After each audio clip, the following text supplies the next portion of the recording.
very oldest language on the face of this very earth. Chiko kikabia mapuni ngeni ne chineke no gende son efe wena isiala nyina ina koza hanso ya mbulu onanye na jama we na nzo zali anyana ge farusi obona nege ole kali ngeni ne kale ke mo ne kale obia mlendi nden so na ya na isiala ni obadi ndo na to kole no totwa ni aba no wanene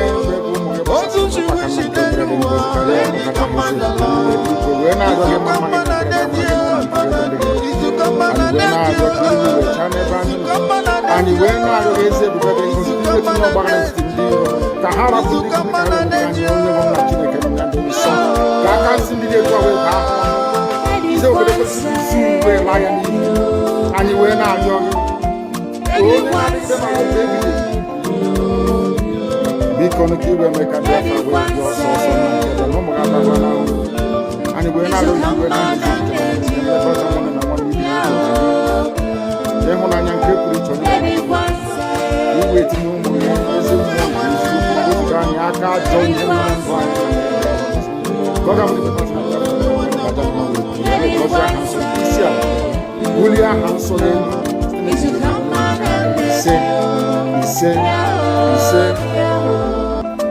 but you know what? They would like you to believe that Simon Ekpa is the cause of it. No. I am the solution, and the only way they can get to you is by kicking me out, which is not possible. I have come. Look with you. After I am done with Nigeria, Biafra will be free and enjoy freedom. Biafra will know the importance of freedom and what I'm going to do in 5 years to come. Thank you.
Breaking news reaching us now, the leader of the indigenous people of Biafra, Nnamdi Kanu, has been arrested, extradited to Nigeria, and is right now being arraigned at the Federal High Court in Abuja. Kanu is facing charges bordering on treasonable felony instituted against him at the Federal High Court.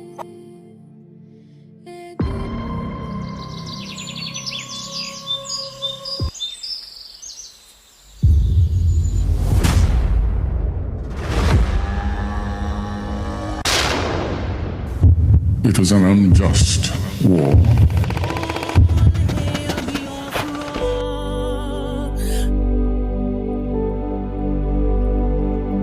Long ago, in the heart of Biafra, a nation was born from the ashes of war. A war that scarred the land and its people, yet it never killed the spirit of freedom. The war aim of Biafra is purely to prevent ourselves being slaughtered, nothing more.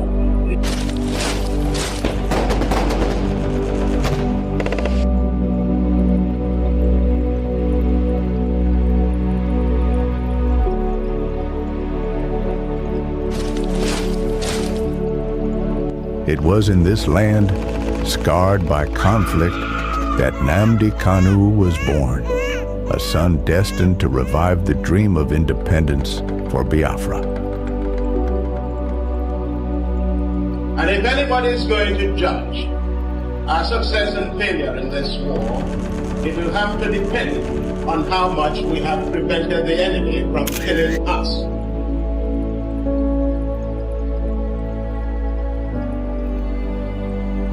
Raised with the echoes of his ancestors' struggles, Kanu understood that the wounds of war ran deep in the hearts of his people. The scars from the Biafran War, which ravaged the land and cost countless lives, had never healed. The dream of an independent Biafra, broken but not forgotten, lived on in the hearts of those who survived. It was these voices, these memories, that called him to action.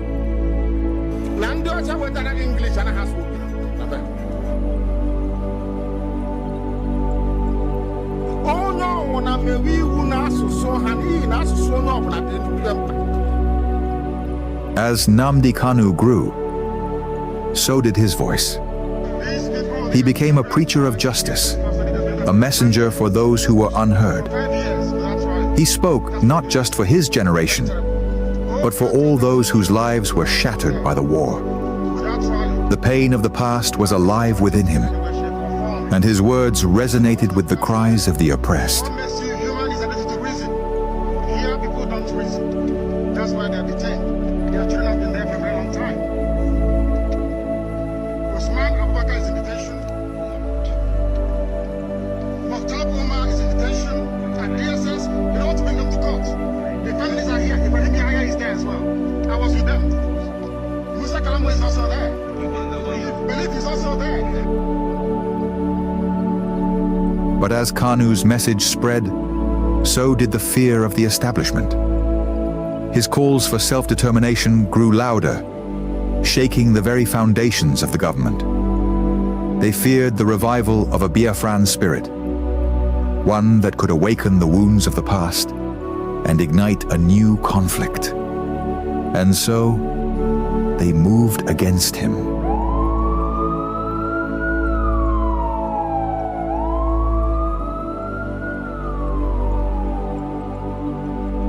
Nnamdi Kanu was arrested, his body captured, but his spirit unbroken. The authorities believed that imprisoning him would extinguish the fire he had started.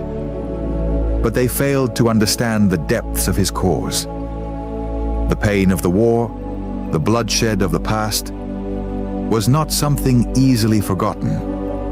It was a flame that could never be fully extinguished. His arrest became a symbol of the struggle that began in the blood-soaked fields of the Biafran War.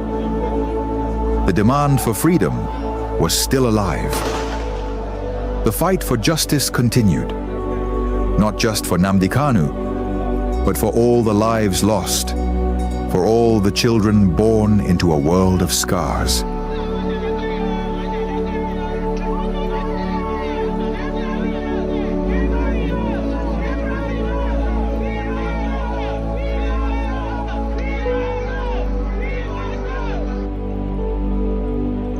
The fight for Biafra is not just his fight.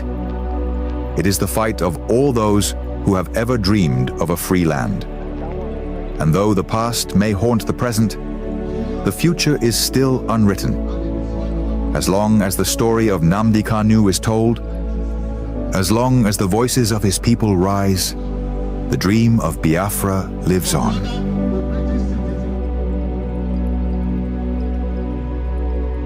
Arrested again, again, again, again, again, again, again, and yet again.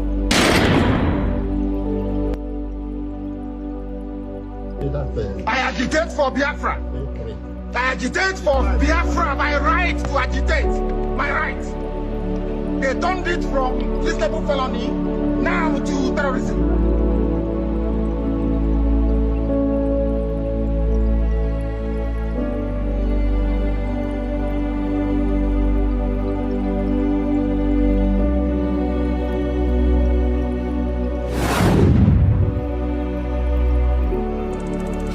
This is Nnamdi Kanu speaking. Biafra land, listen. They thought they could silence me, but they didn't just cage me. They caged your spirit. They made you forget that our land still bleeds, that our people still suffer, that nothing has changed. 5 years in chains. But what about you? Are you not free? Or have they bound your voice with fear?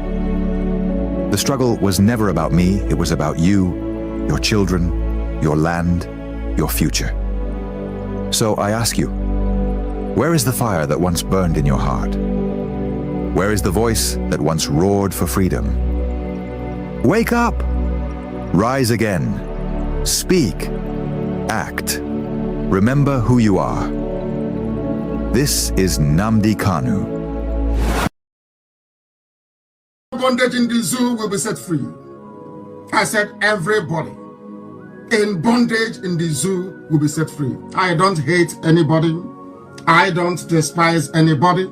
If I mention your ethnicity or your tribe, if I am a bit hard on them, know that I am specifically referring to those of them that they call their leaders, those who have led us this very blind alley, this very blind path, those of them that will continue to deceive, those that will continue to lie, those that will continue to prevaricate, those that cannot deliver any measurable or tangible developmental indices at all, in any way, shape, or form.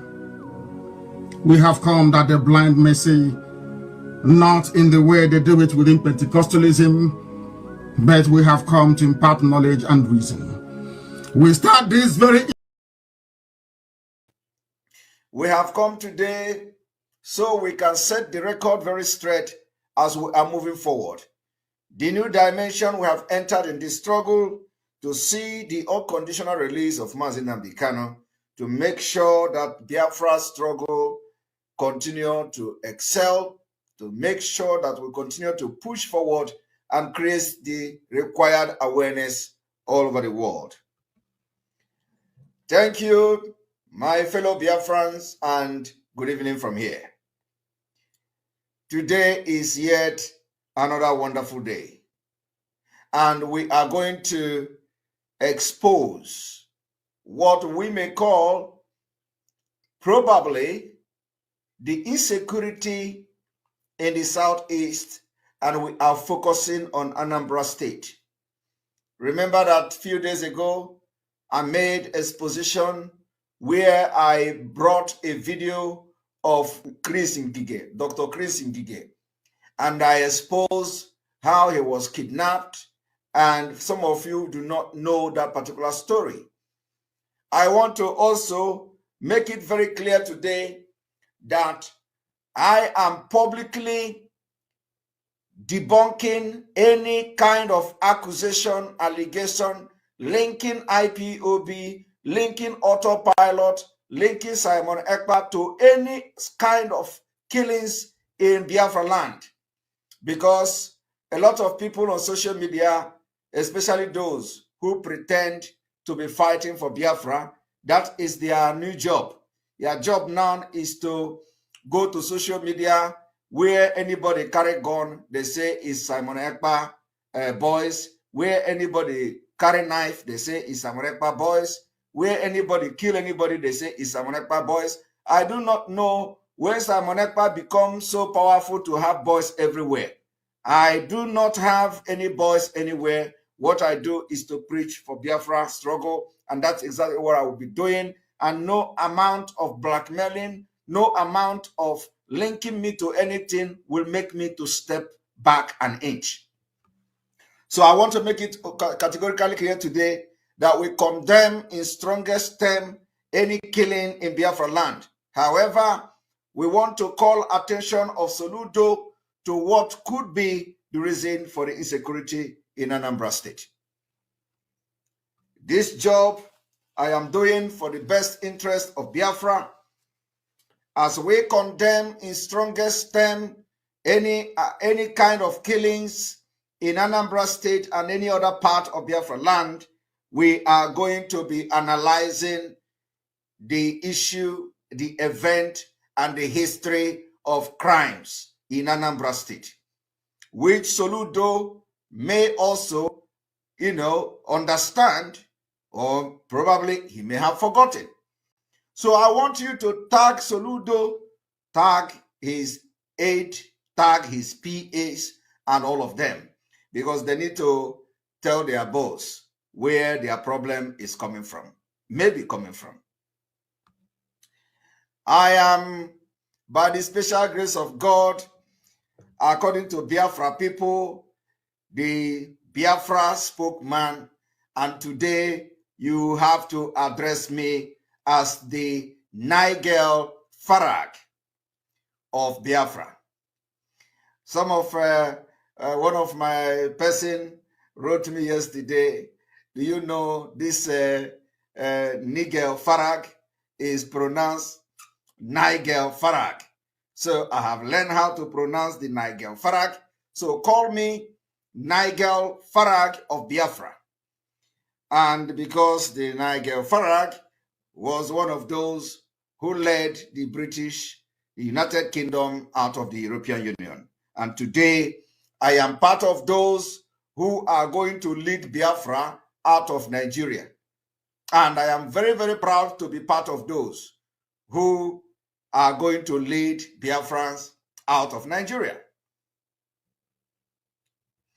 And so, I do not know why every time Simon Ekpa voice this, in the north, Simon Ekpa voice, in the south, Simon Ekpa voice, the same Simon Ekpa that you have paraded his name, blackmailed his name, disparaged his name, did all manner of rubbish with his name, call him nobody, call him he's nothing. All of a sudden, the voice of Simon Ekpa is everywhere in Nigeria.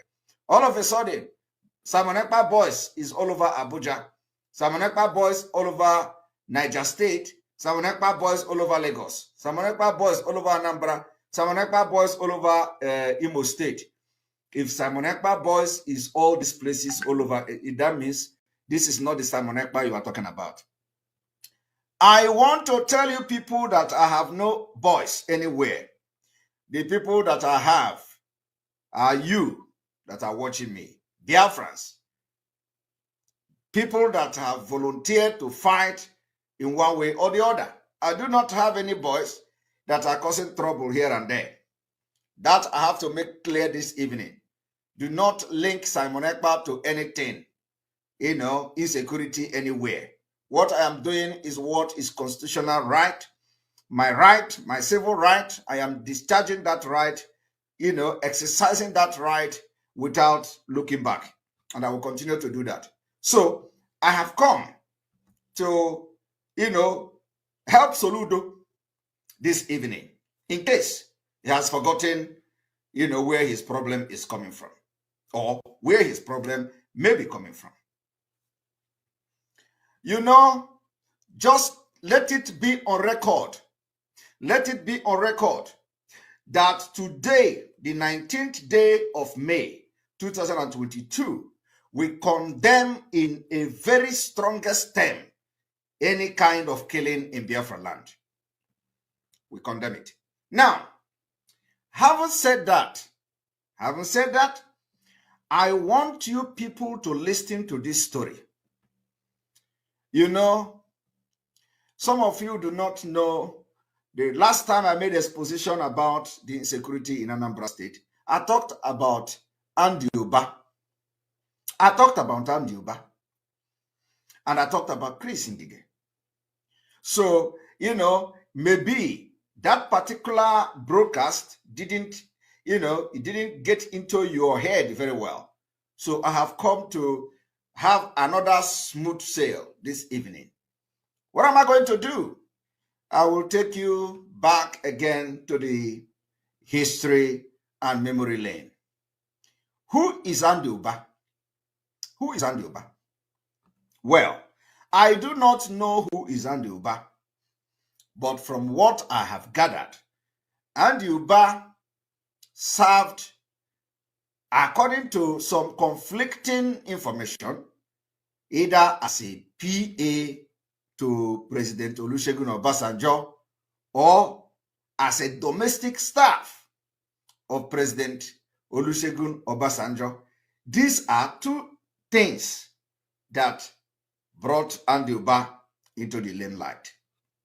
Now, if you listen to Uwazurike, Ralph Uwazurike making reference to who Andy Uba is, when he was responding to the claim of Andy Uba, that Andy Uba say he went to Uwazurike and he ended the agitation of Mossop. Now, Uwazurike was responding to that particular claim of Andy Uba, and Uwazurike boasted that Andy Uba single-handedly made everybody that Obasanjo appointed in his administration from Igbo extraction, that Andy Uba single-handedly appoint them. That everybody who got appointment from Obasanjo, that Andy Uba single-handedly, made it possible. That was the claim of Ralph Uwazurike. He said, even the ministers, he said, if you doubt me, bring the person and let us ask. So, and nobody has come to challenge that particular statement from Uwazurike. But now, I just want to give you, a picture of who is Andy Uba. All right? Now, during the time, they say Andy Uba was a domestic staff to President Obasanjo, and a lot of things, a lot of story. And then he contested as a governor of Anambra State, and then Chris Ngige was involved. And at the end of the day, he was alleged to have kidnapped Chris Ngige, a sitting governor or a governor-elect, as the case may be. Now, you see, I told Soludo that as a leader, there are some sensitive word and comment you cannot be making in the public. You cannot be making some comment in the public as a leader. Soludo, immediately he became the governor of Anambra State, has used different kind of disparaging words on people, even to call Biafrans criminals. This particular word, this kind of word, could, anger some certain people to come against you. So you don't use some word while you address youth, or while you address your state, or while you address certain individual. There are people that you cannot just cajole in public and go away with it. And I want to prove it to you today that Andy Uba is one of those kind of people in Anambra State. I do not know who Andy Uba is. I have no business with Andy Uba. I don't want to have business with Andy Uba. But I am telling you that from the history, from the research, and from the information available in public domain, Andy Uba could be one of those people you cannot just use certain word in public. Now, I want what I'm doing this evening. I want Soludo to take it very seriously. I am telling you the fact. The reason why I want Soludo to take it very seriously is because Soludo went to visit our leader. And, I respect him for that. Whether the visiting does not yield any result, whether the visiting is going to yield any result, for the fact that he has gone to visit our leader, I own him. But that does not mean that he is going to interfere in anything we are doing in the Southeast and in Biafra land, especially when it has to do with our civil disobedience. Soludo, it is a no-go area. So because of that, because ndị Igbo na-asị na aka nri kwa aka ekpe kwa aka nri, because you have corrected and retracted your step a little bit, by visiting our leader in the first place, I have come to help you this evening. The help I am going to help you is, I am not telling you what to do, but from this broadcast, Soludo, you will learn a lesson. Now, haven't established, what I'm about to do today, I want to go back to the debate during the governorship election of Anambra State. Let us go there.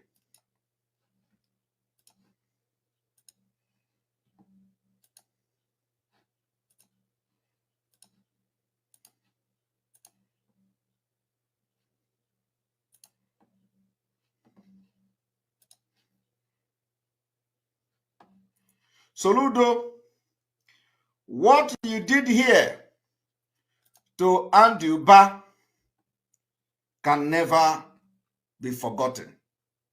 Anduba can never forget what Soludo did to him here. So Soludo, you may look back to this particular campaign and know where you have gotten it wrong. Now let us watch. Very much, and thank you for that acknowledgement that Anambra has, up until the last few months, remained about the safest state in Nigeria. Anambra, just about until a few months ago, remained the safest state in Nigeria, according to Soludo. And the governor has been decorated with awards and so on. And the governor of Anambra State, which is Obiano, have been decorated with award for being peaceful state and all that. About being the safest state in Nigeria, and thank you very much. The insecurity in Anambra is a recent phenomenon, very recent. And I think my brother on the right-hand side, I'm sure when he responds, he might be able to tell a little more about part of the reasons why that is happening. He fired a shot at Anduba.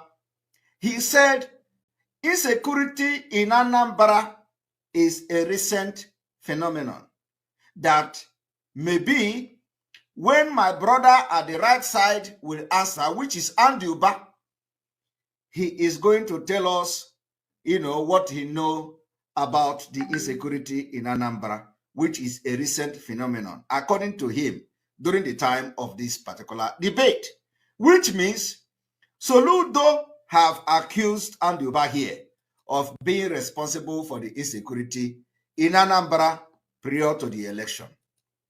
Do you understand me? Soludo, in this debate, accused Anduba, the brother at the right, of having answers to the insecurity in Anambra, which, according to Soludo, is a new phenomenon. You see, you don't do that. No matter what, you don't do that. The only way you can do that is between us and Fulani, between us and Buhari. That is when you can make such comment.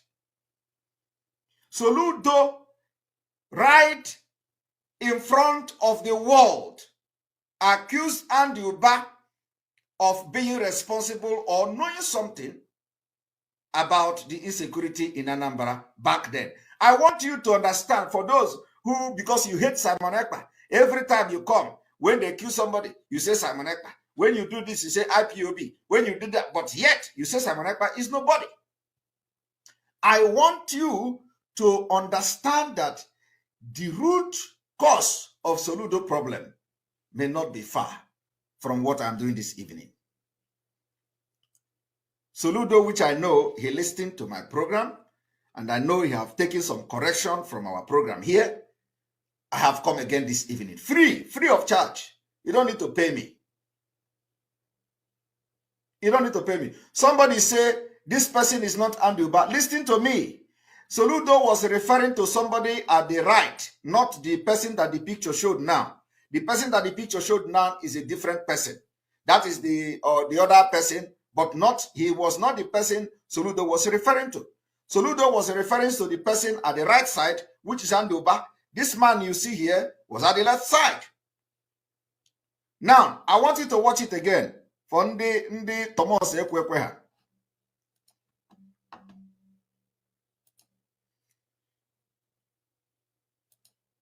And I think my brother on the other right. My brother at the other right, which is Andy Uba, is at the right. The person you are going to see his picture now is at the left. On the right-hand side, I'm sure when he responds, he might be able to tell a little more about part of the reasons why that is happening. That when Andy Uba responds, Andy Uba is going to tell part of the reason why the insecurity is happening in Anambra State. So, Soludo on this date accused Andy Uba of being responsible for the insecurity in Anambra State. Remember, there have been accusations of some political opponent or some politicians importing criminals from neighboring state. Now, Soludo fired that shot that day, and listen and watch how the whole thing will go down. Please, let's shift away from, casting blames to accepting responsibility. Now, this one responded a very, was, probably making reference, because the question was not directed at him, but he was making reference that we should concentrate on the issue and stop casting blame and all that. The reality is that both Afghan APC have failed Nigerians. Let's put it up. Now you see the right side where Soludo was pointing, that is standing Andy Uba. This is the left side of Soludo, which is standing this PDP person. So the person Soludo was talking about in the right side is Andy Uba. Now, I want you to see how Soludo is going to grill Andy Uba, and it will never go well with Andy Uba. Remember what I tell you before? I said there are people you are not going to, there are some words you will not use on some certain people. And once you do that, you are bringing problem to yourself. So, considering their history, considering how they are and all that. Now, I want you to listen. On record. First of all, you say you engage. You only engage when you... Soludo pointed at Andy Uba again, trying to ridicule Andy Uba. He's not trying. He ridiculed Andy Uba in front of the world. Soludo did not even care about the PDP candidate. Soludo attacked directly, indirectly, and otherwise Andy Uba, expose Andy Uba, disgrace Andy Uba, humiliate Andy Uba. I want you to watch. You want to run for an election, and after an election, you go on voicemail. Never engaged, never spoke to anybody. This is the one, and I will talk about it, who has engaged in and out of season. You were in Senate for 8 years, not one word about the IPOB and the agitations in the Southeast. Did you hear that? Soludo fired that Andy Uba was in Senate for 8 years. He did not utter one single word about IPOB and agitation in the Southeast. Another shot fired. You were only engaging where you want to run. Insecurity in Anambra started with a PDP government and orchestrated by my brother on my right hand. Did you hear that again? Soludo accused Andy Uba that insecurity in Anambra started from PDP, from my brother at the right side, at the right hand. Again, the right hand brother is that Andy Uba. For those who say Soludo was referring to another person, so you can hear him now, and you can see both of them standing. He said the insecurity in Anambra was orchestrated by my brother at the right hand side. Listen to him again. Where you want to run. Insecurity in Anambra started with a PDP government and orchestrated by my brother on my right hand. Did you hear that? The insecurity in Anambra started from PDP, orchestrated by the brother in the right hand, which is Andy Uba. You see, I want us to have this record. Soludo You don't do that. You don't do that. You disgraced Andy Uba. You exposed Andy Uba. You humiliated Andy Uba. And you think the people that are following Andy Uba or him himself will ever be happy with the way you exposed and humiliated him? No way. Considering who Andy Uba is, that we know, you are never going to go free. You can't escape Andy Uba. So I want, after this evening broadcast, let nobody call IPOB again about Anambra insecurity, say insecurity don't say. Let nobody call Simon Ekpa again about Anambra insecurity, say insecurity did not say.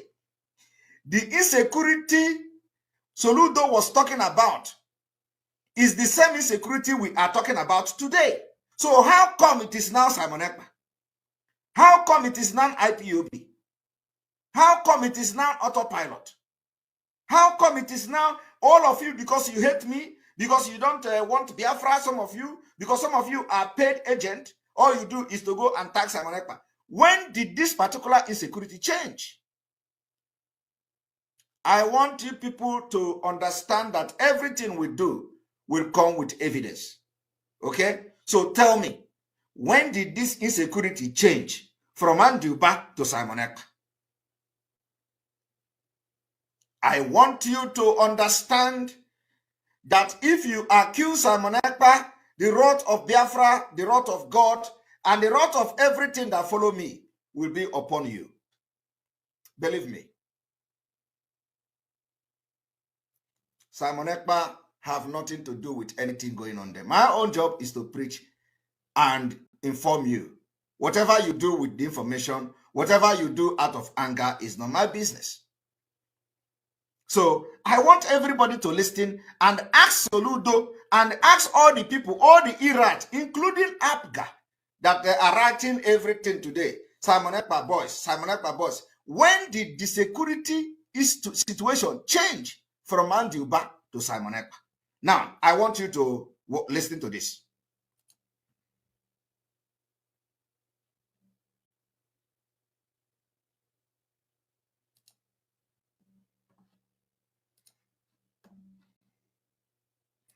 We are going to go back again. In the southeast, you were only engaging where you want to run. Insecurity in Anambra started with a PDP government and orchestrated by my brother on my right hand, kidnapping a sitting governor. Did you hear that? My brother at my right hand, kidnapping a sitting governor. It was a PDP legacy in Anambra. It was a PDP legacy in Anambra. And remember, Soludo was addressing this particular insecurity of that time, during the time of this campaign. So Soludo is reminding them that the insecurity in Anambra is being orchestrated by the brother at the right hand, which is Andy Uba. And then he made reference to how Andy Uba imported kidnapping in Anambra State. It was Andy Uba who brought kidnapping in Anambra State by kidnapping a sitting governor. I want you to listen to it again. My brother on my right hand out the IPOB and the agitations in the season. You were in Senate for 8 years, not one word about the IPOB and the agitations in the southeast. You were only engaging where you want to run.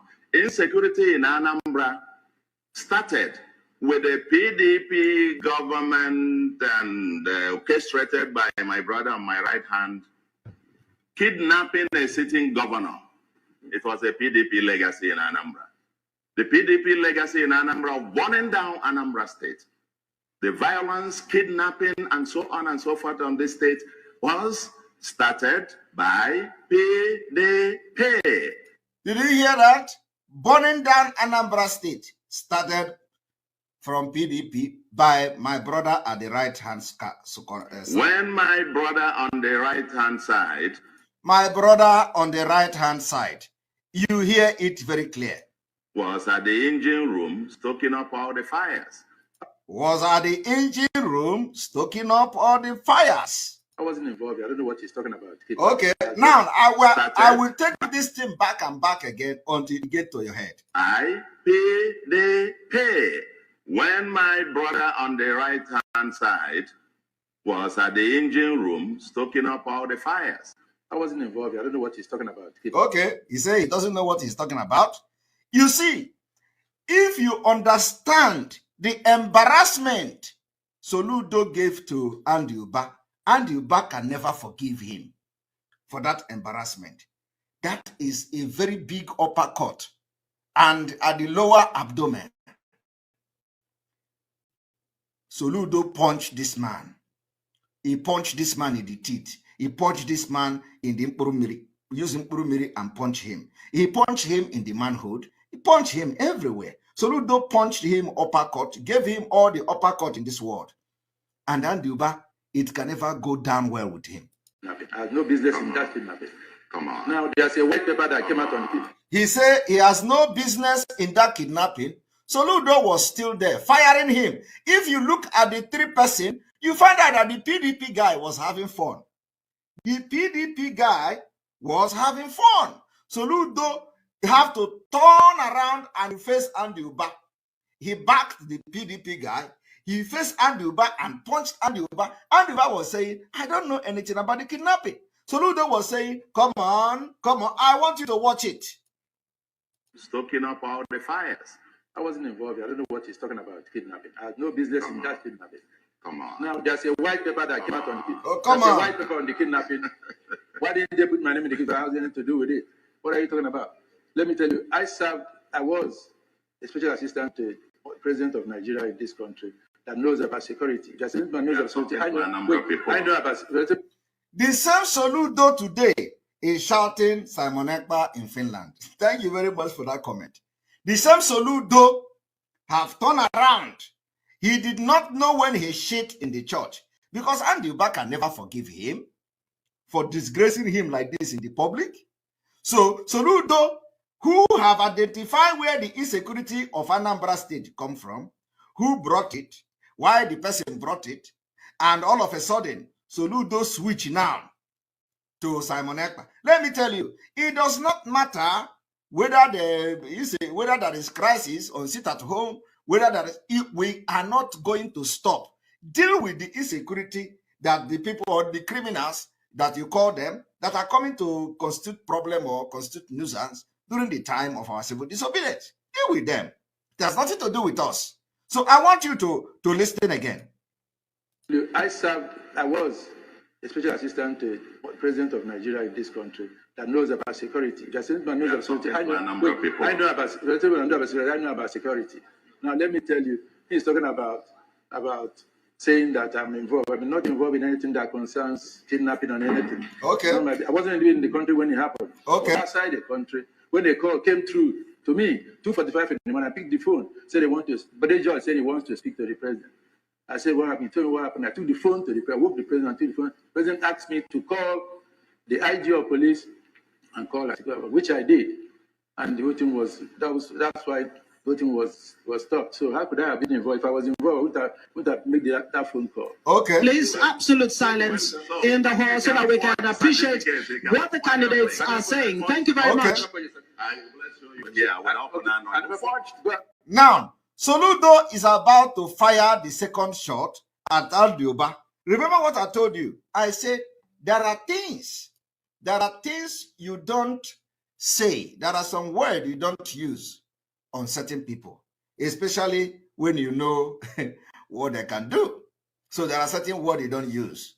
Soludo used every word available. Soludo used insulted, Soludo went, crossed the red line on Andy Uba. Now, Soludo is about to fire another second shot, which is forging secondary school certificate. I am telling you the fact. All these things that I'm telling you today, Andy Uba can never ever forgive Soludo because the insult was too much. And if you know how politicians and the ego, Igbo men and their ego, so I want you to listen, and I hope that you send this video to Soludo to know where he shit in the church. And probably he can begin to start solving the insecurity in Anambra from this particular broadcast today. Now, I am not saying, that is not to say that I am saying that Andy Uba is responsible for insecurity. I did not say it, Soludo said it. I didn't say it. So our question now is, when did this insecurity switch from Andy Uba to IPOB or from Andy Uba to Simon Ekpa? When did it switch? Now, I want you to watch as Soludo now fired the second shot. What the candidates are saying. Thank you very much. I will show you here. I want to go back to the message of our leader, where our leader give criteria of those who will make up the 100 men to get Biafra. And then after that, I'm going to go straight to the story from Biafra land. Let us go there. From one of your previous broadcasts, you said that you need about 100 men from Biafra land. Yes. To join you in this story. Yes. So I've been wondering within myself since then, trying to know what kind of men are these men that you need.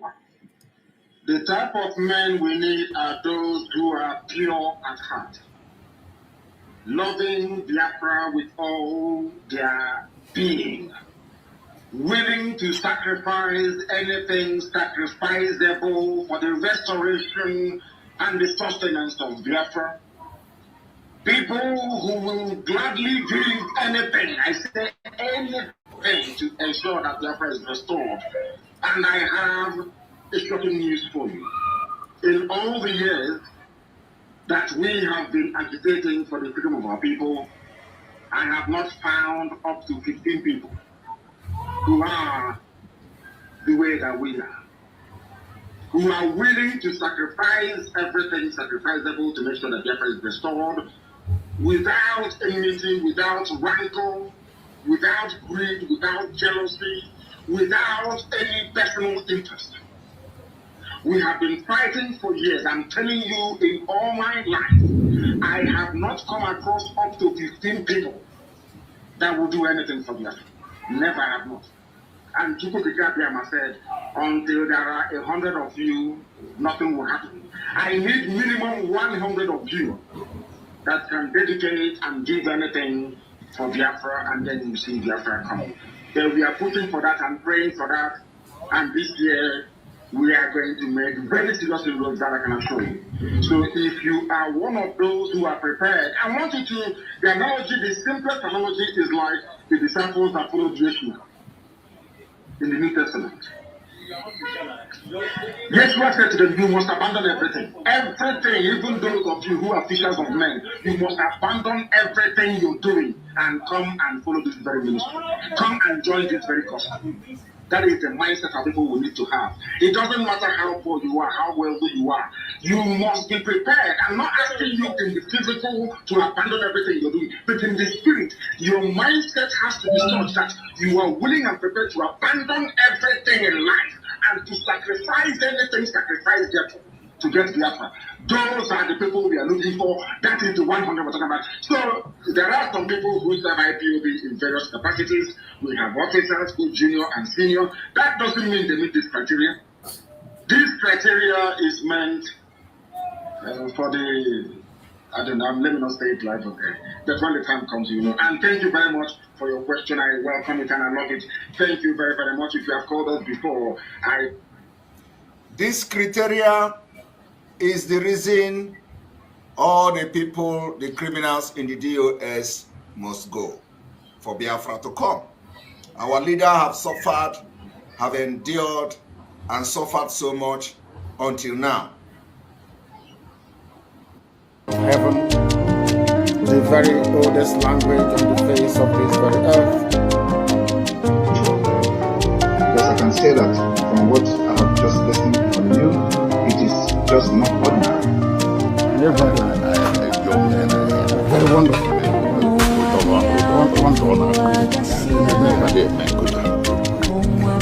When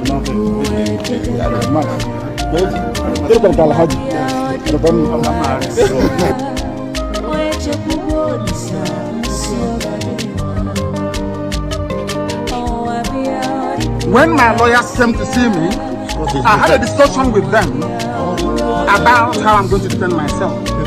I told them that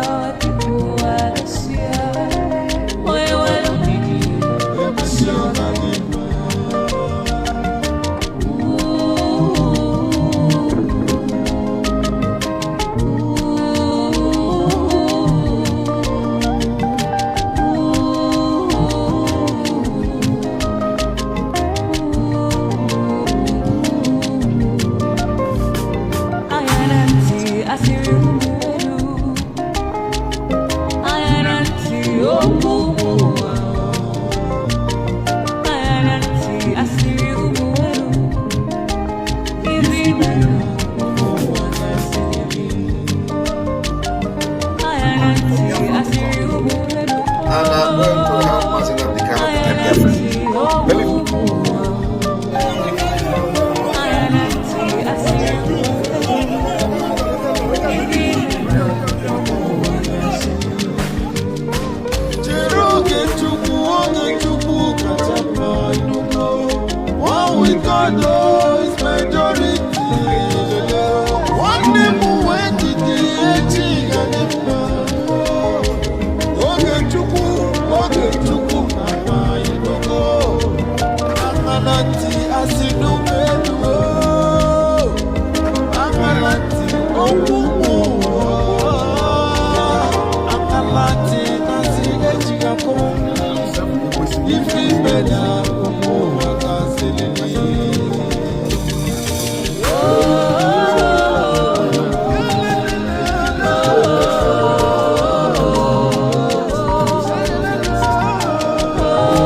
and Welcome. Thank you for joining us on today's program. I appreciate you wherever you are connecting from.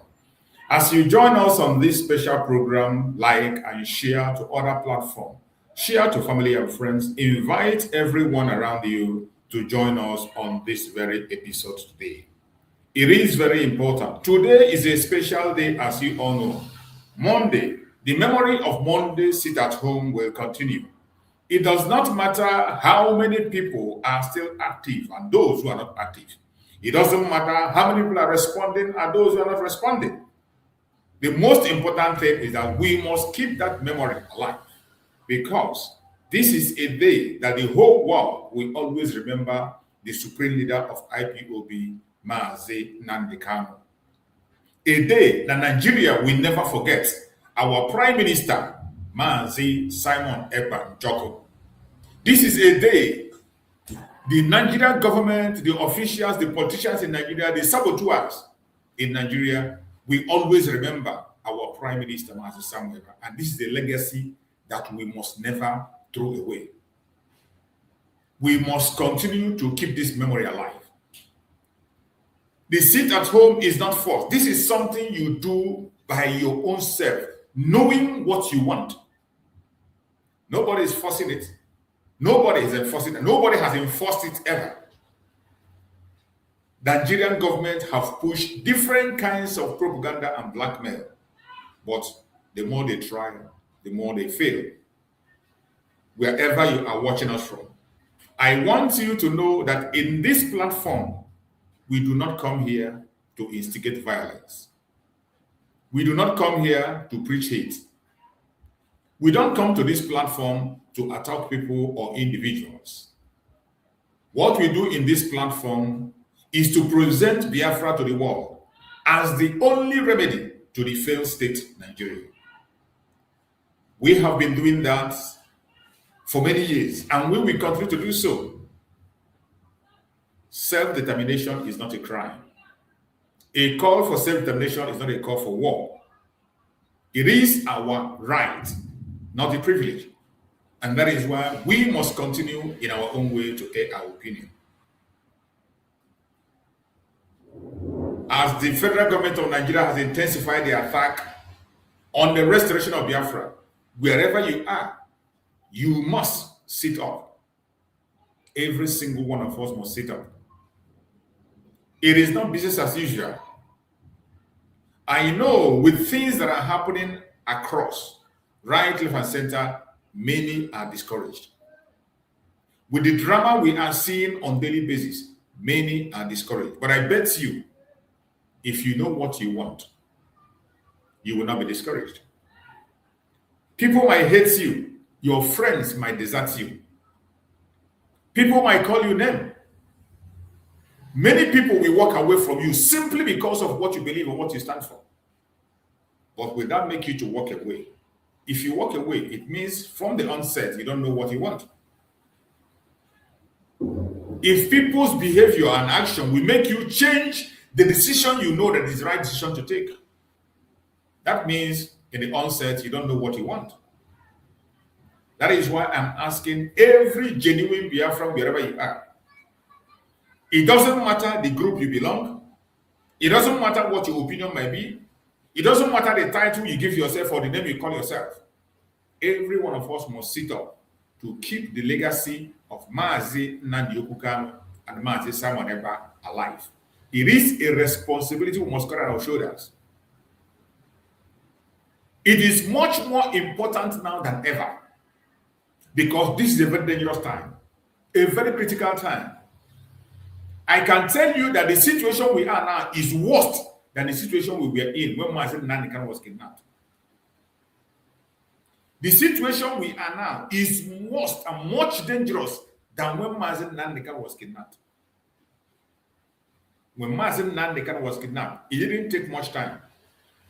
A solution was found. Mazi Simon Ekpa was in the front line every single day to rescue everything that needed to be rescued, including the ESN, and to console the Biafrans.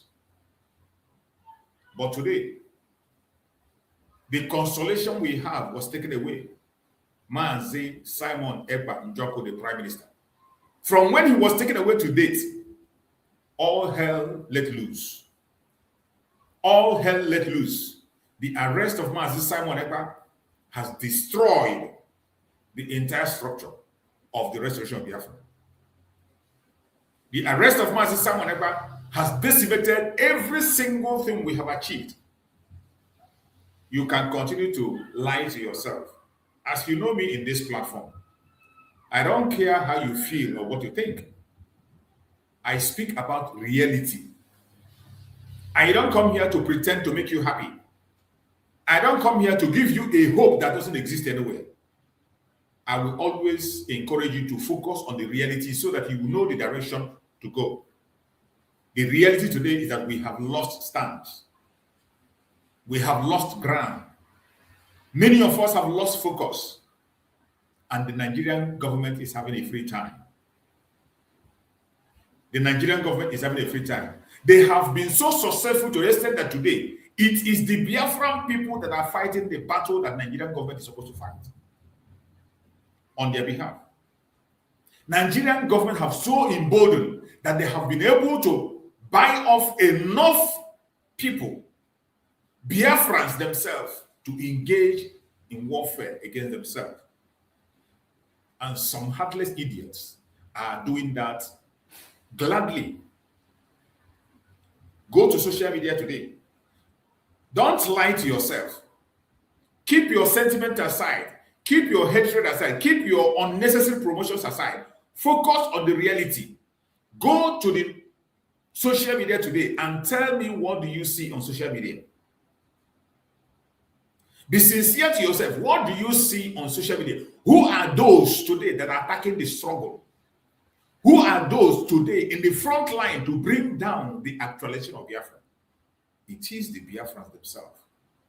Mainly people who were on the front line with our leaders. People who fought on the front line with our leaders, they are the people today that are holding the banner to make sure that the restoration of Biafra is put on standstill. It is sad. Very, very sad. Sometimes I don't know how to talk about it. It is painful. Sometimes, privately on my own, I cry about the situation we're in. When I remember how far we have gone already. When I remember how far we have gone from Mazi Nnamdi Kanu, taking us to a level where we were about to march. In a level where we were about to take the last step of marching. Mazi Nnamdi Kanu was taken away. Mazi Simon Ekpa came in. Rescued as much as he can. Continued to forge ahead. And when we were about to make the biggest move of all time, Mazi Simon Ekpa moved. And since then, we have been falling right, left, and center. Since then, we have been doing merry-go-round. There is no moving forward. Instead, we are losing ground. It is painful. Very, very painful. If it is not painful to you, that means you don't know what you want. If it is not painful to you, you are not paying attention. If it's not painful for you, you are deceiving yourself. I am telling you exactly what the situation is today. We have lost the ground. Nigerian government is having a free time. They are completely in charge of our territory today as we speak.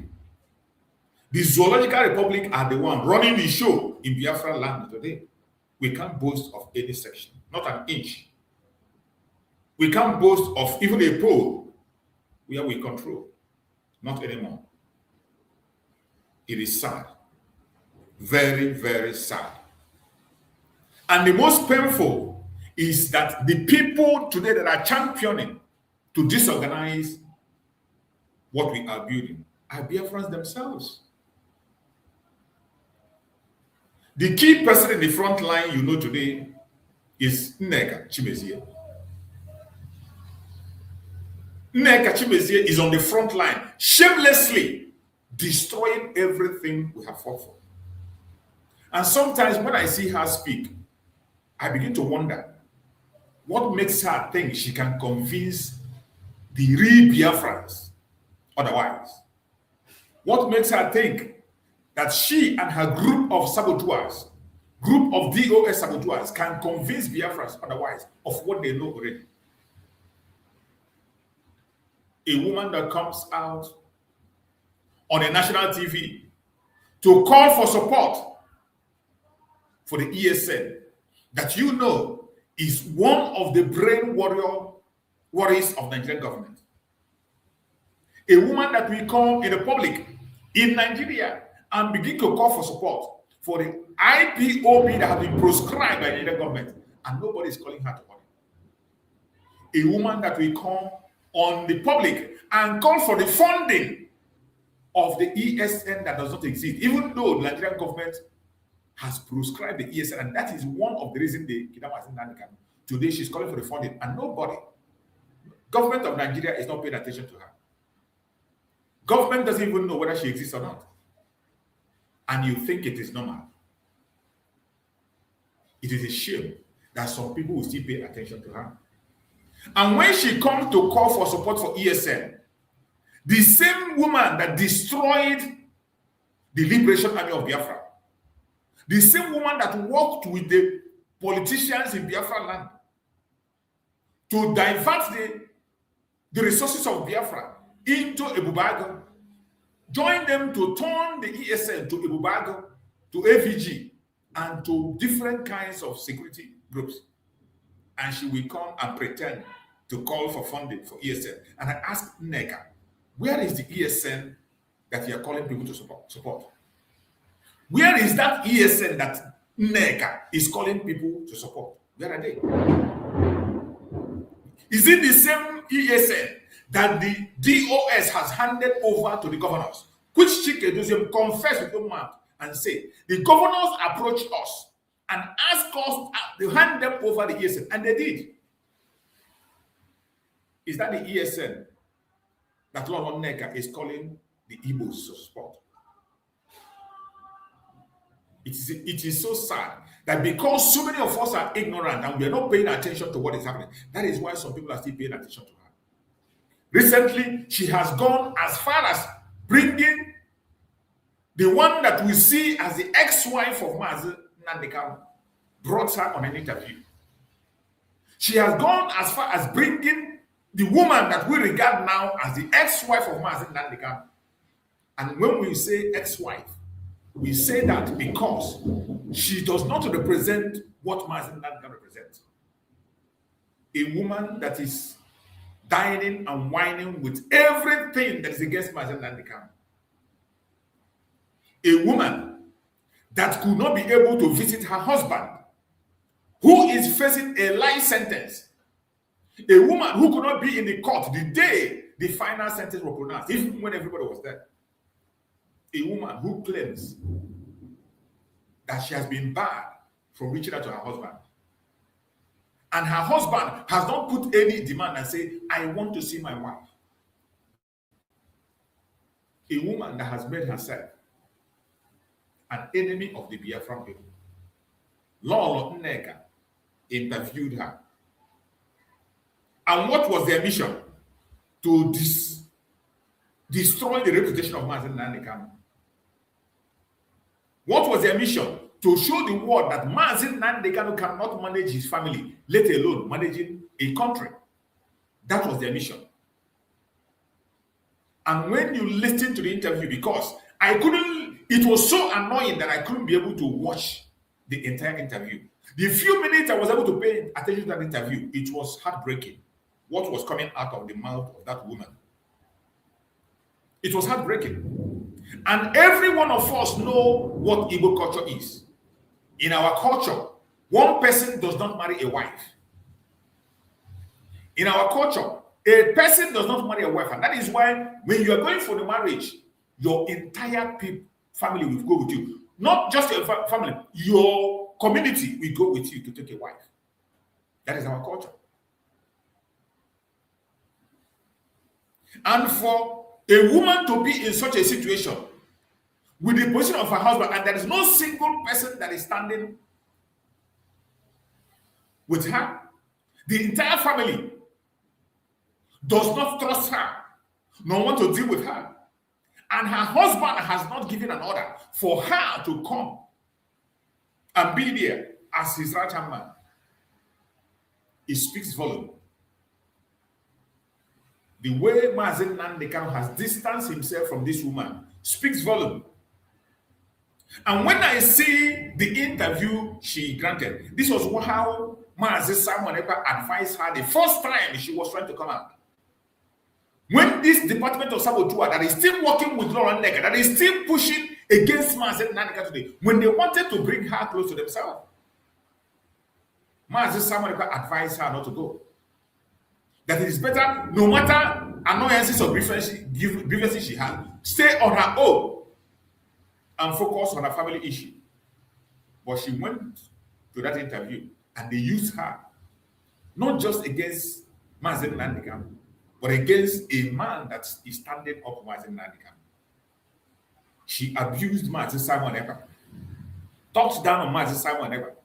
And Mazi Simon Ekpa asked us not to respond to her. In fact, Mazi Simon Ekpa gave an order that it is only Mazi Nnamdi Kanu that has the right to take action when the time comes, that we should not respond. That is the order that was given to us in the media. Then, Mazi Simon Ekpa told us in the media, don't attack this woman.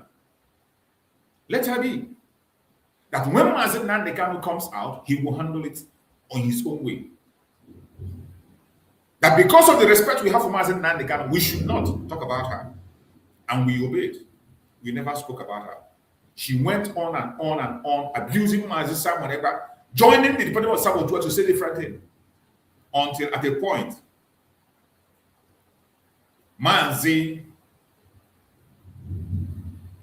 Simon Ekpa decided to give her a word. And the response he gave her was just once. He didn't say it twice.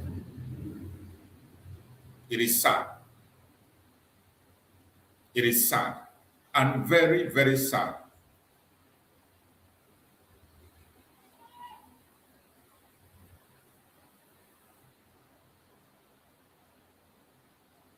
It is very, very sad. And today, she has continued on that path. Mazi Simon Ekpa refused to respond to her. But as she continued in her wickedness and evil, a lot of information we are coming about her insubordination to Mazi Nnamdi Kanu. In fact, the only person that was going head to her then was Master Prophet. Master Prophet made massive revelations against her. But we didn't key into it. We ignored it, even though there were facts pointing to that. Master Prophet exposed a lot of it. So many of you can go back and watch the videos that Master Prophet made about her. But today, from what we are seeing today, it is confirming that everything that Master Prophet said were truth about her. That every information that Master Prophet was given then, we are nothing but the truth. The truth and nothing but the truth. And it is becoming clearer every day. It is becoming clearer every day.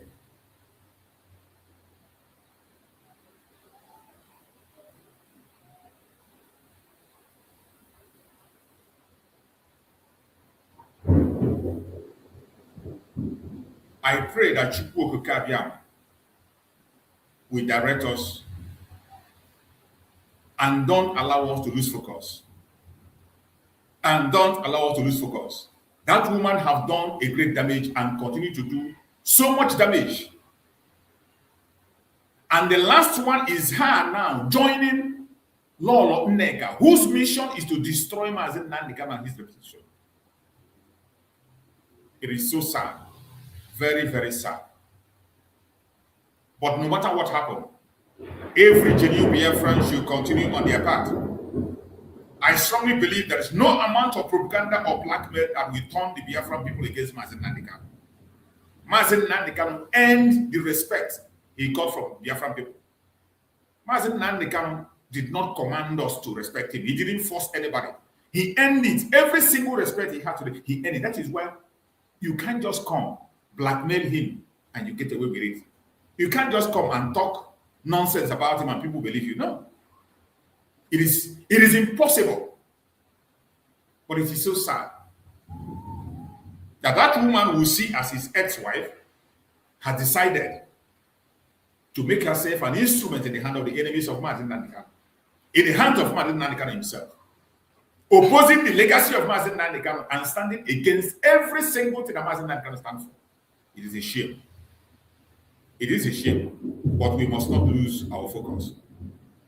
I'm seeing something that somebody wrote. Let me read this question here and see if it is something I'm going to respond to. Somebody says, God Vision. God Vision is your name. He said, if you say we have lost the ground and that we should focus on the restoration of the Biafra, without a leader, do you think that we make it without agreement? That is what I don't understand. I don't equally understand your question. I don't know where you're coming from. God will or God vision. Let me read your question again. You said, if you say we have lost the ground and that we should focus on the restoration of Biafra without a leader. I don't know where you get this impression from. What you are saying is not what I said. Sometimes you sit down and you form your own word. I did not say what you just wrote. What I said is that we have lost the ground. And I'm not just saying it is a reality. When I say we have lost the ground, it's only people that doesn't have common sense. We continue to deny it simply because you want to make yourself relevant. But I have told you that in this platform, I don't come here to impress anybody. The truth is that we have lost the ground. I am not saying it. It is a reality that is on the ground. So if you choose not to see that truth, it is up to you. That is what I said. And when you say that I say we should focus on restoration of Biafra, that is what I said. Not just focusing on restoration of Biafra. I said focus on the release of our leaders. Then you brought in the issue of saying without a leader.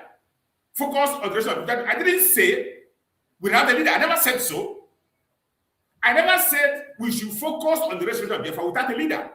I never made such statement. But some of you, you will come and frame your own statement to impose on somebody because you want to satisfy a certain narrative that suits you. I wish you can come up, follow a link and come up and join me on this platform to defend what you are writing. Because this is how you go and form your own word, not what somebody said. You coin your own word to satisfy your own selfish interest and to confuse people. The fact on the ground is we have lost the ground in Biafra land. If you that is writing, if you are living in Biafra land and you are lying to yourself, don't worry, it will get to your doorstep. And if you are not living in Biafra land because you don't have enough information, put a call to your family or friend in Biafra land and ask them who are in charge in Biafran territory. Ask them. Ask your family. So when I say we have lost the ground, it is not a mere here. I'm not just saying it. It is a reality. It is a fact that so many of you deny, even though it continues to stare you at your face, because you want to satisfy your own selfish interest or push a certain narrative to satisfy yourself, you begin to deny that fact. But the fact remains today that we have lost the ground. You cannot compare what you have now with what you have when Mazi Nnamdi Kanu was in charge on the ground. You cannot compare what you have today with what we have when Mazi Simon Ekpa was around. At least when Mazi Nnamdi Kanu was there, when he issues an order, even Asorok, when he makes a broadcast, Asorok will take note. When Mazi Simon Ekpa was there, when Mazi Simon Ekpa issued a statement, Asorok will take note. At a point in time, the House of Senate and House of Representatives discussed Mazi Simon Ekpa for 1 month.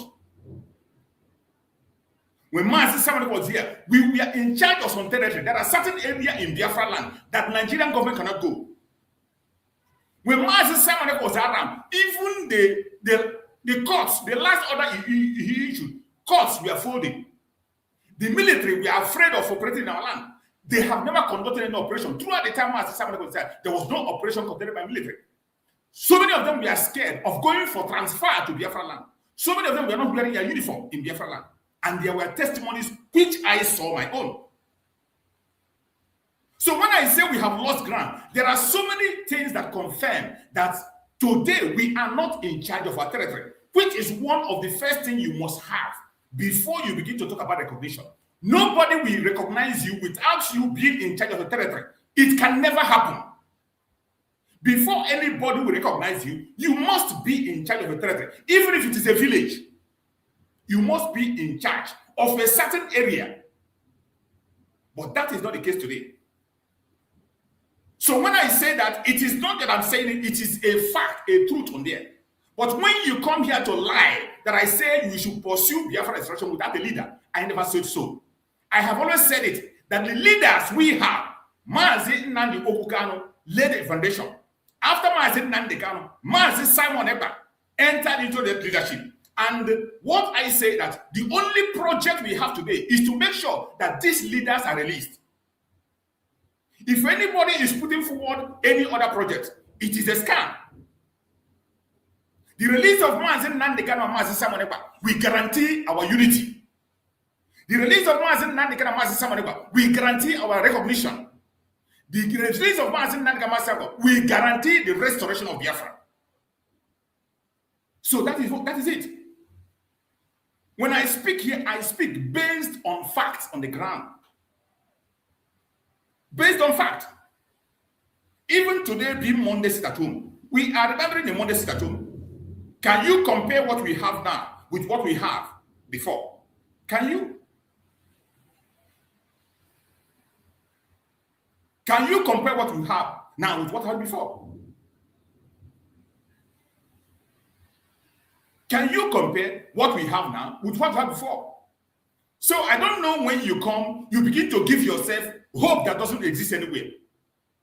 If you are confident enough, you are man enough or woman enough, all you need to come here and speak, challenge me and speak, engage me in a debate, and prove yourself on what you're saying.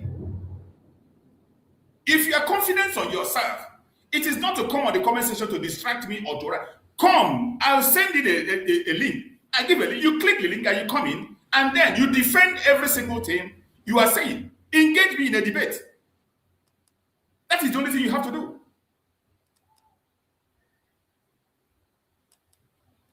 That is a link. I send a link there. Come up here. Engage me in a debate. Intellectual debate. It is not cursing and insulting. I won't insult you. I won't curse you. Intellectual debate. So if you have any other suggestion apart from what I'm saying, you come out and you come up with it.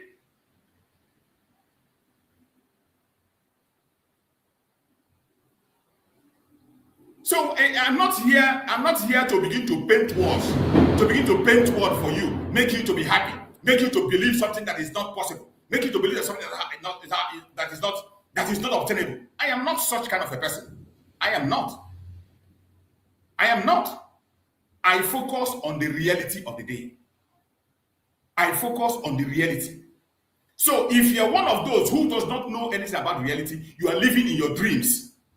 You want to satisfy your narrative. You want to satisfy yourself. It is up to you. That is your opinion. Go ahead with it. But my message is for those who are seeking for facts and figures. If you are seeking for facts and figures, you just pay attention, go back and reflect on whatever I said, make your verification by yourself. Then you come back and engage me in a debate, if you are man enough or woman enough to do so.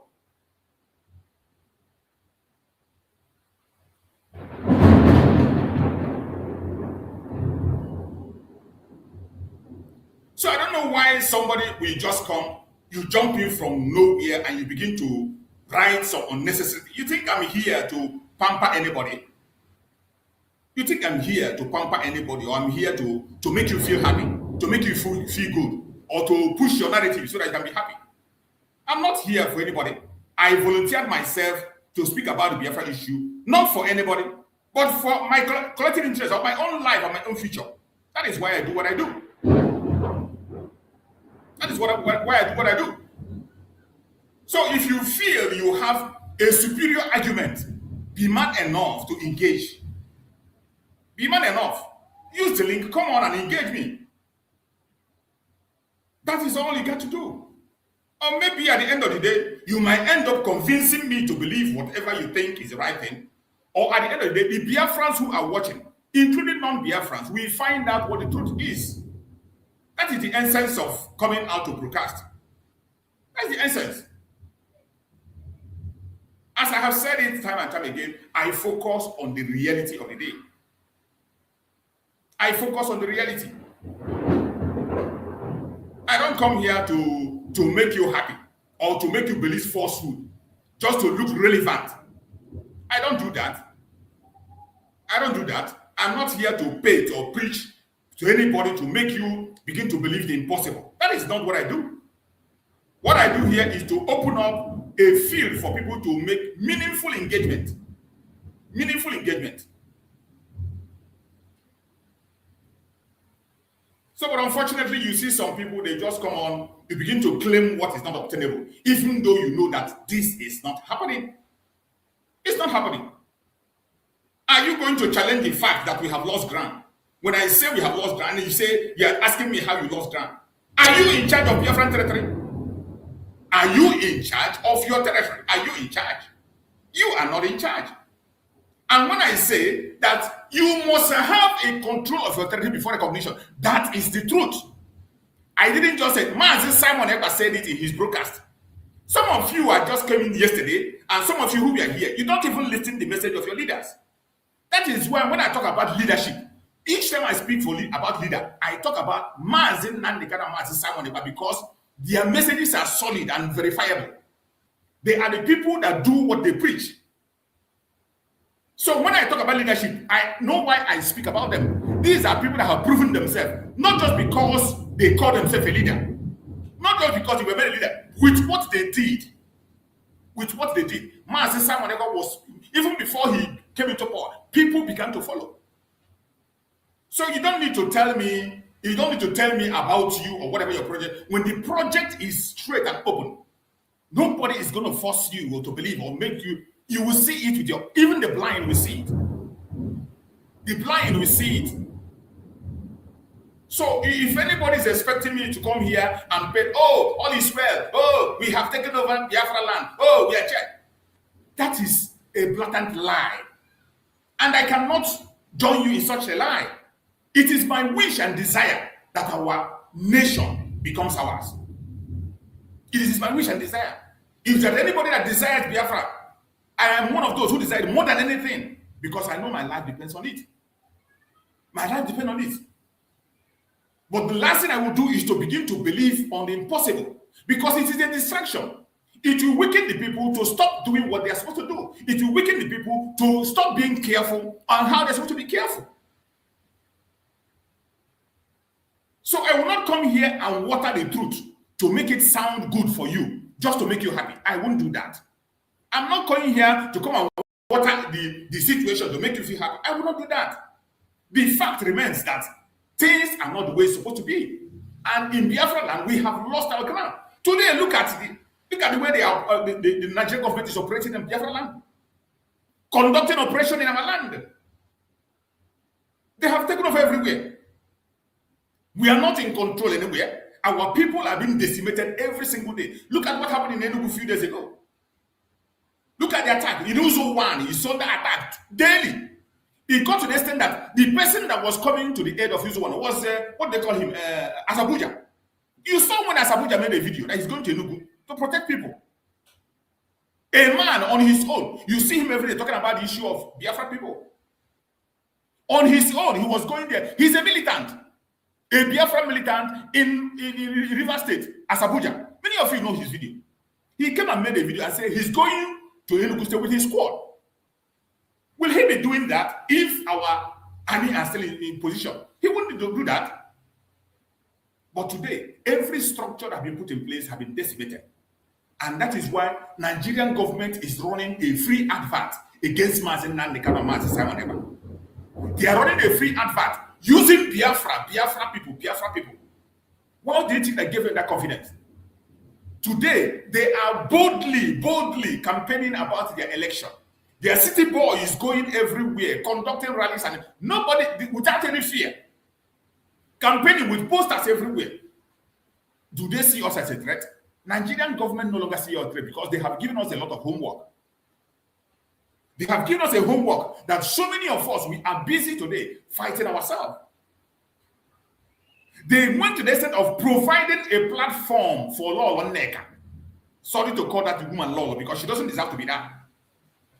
That woman, the government has given her a platform, VOP. She comes there from time to time, almost every week or twice in a week, to come there to speak against Mazi Nnamdi Kanu. And recently you see her conniving with everybody that's against Mazi Nnamdi Kanu. They are all assembling themselves together. What is their plan? To divert the attention of the Biafra people against the leaders, the face of the struggle.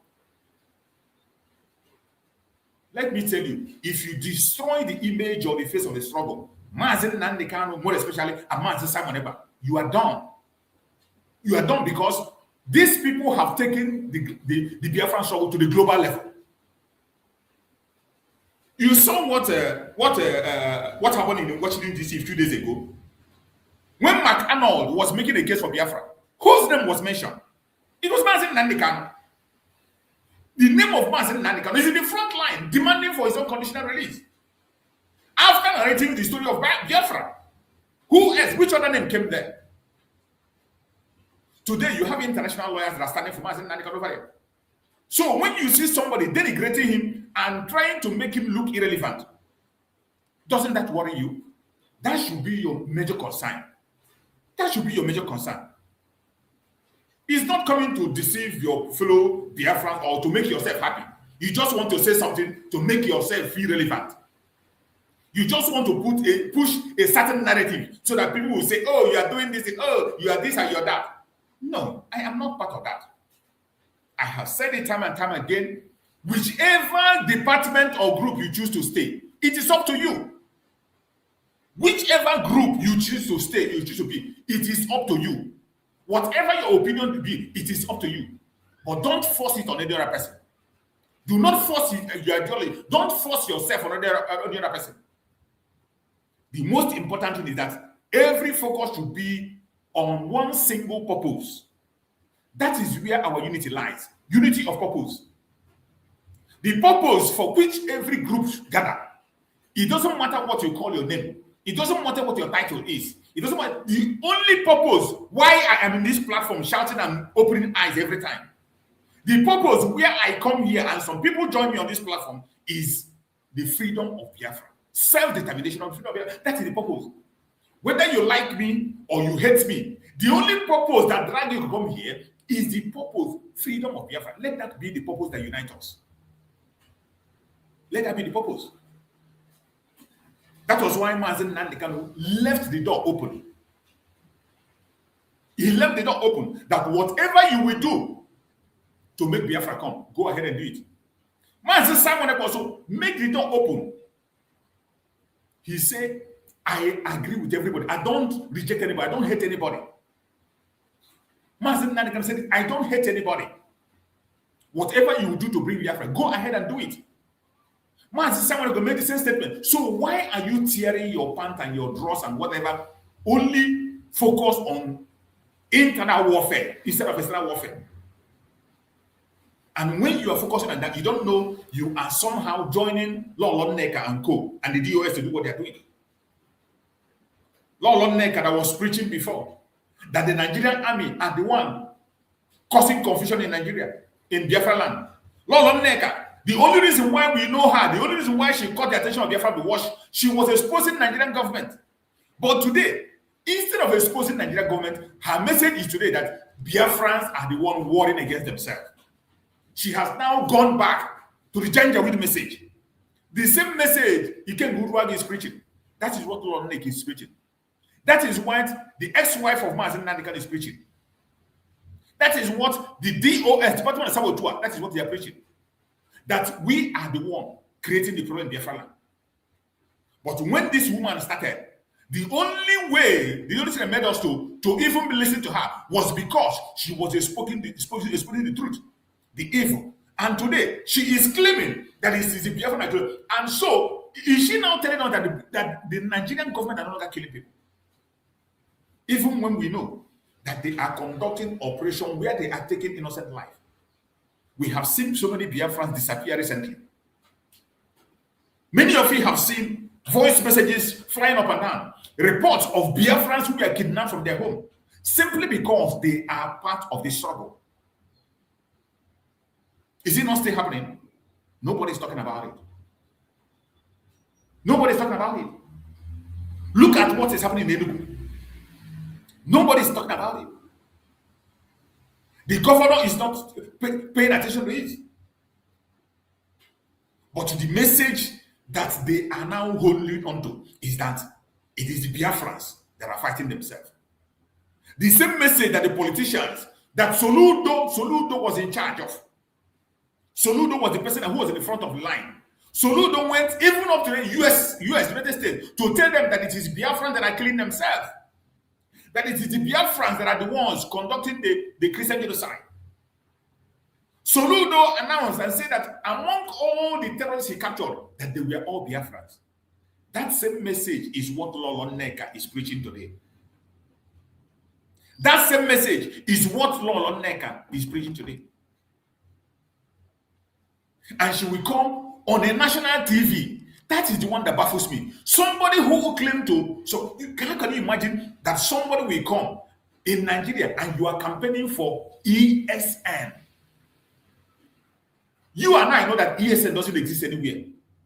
There is no more ESN in Nigeria. No more ESN in the Biafra. Is no more ESN. The DOS took the ESN and handed the one that were with them and handed them over to the governors. Chike Doziem confessed to that on a message, on an audio that was leaked. He confessed to that. I have played that audio here several times. Maybe I'm going to bring it again and play. Chike Doziem confirmed that they have handed over the ESN to the governors.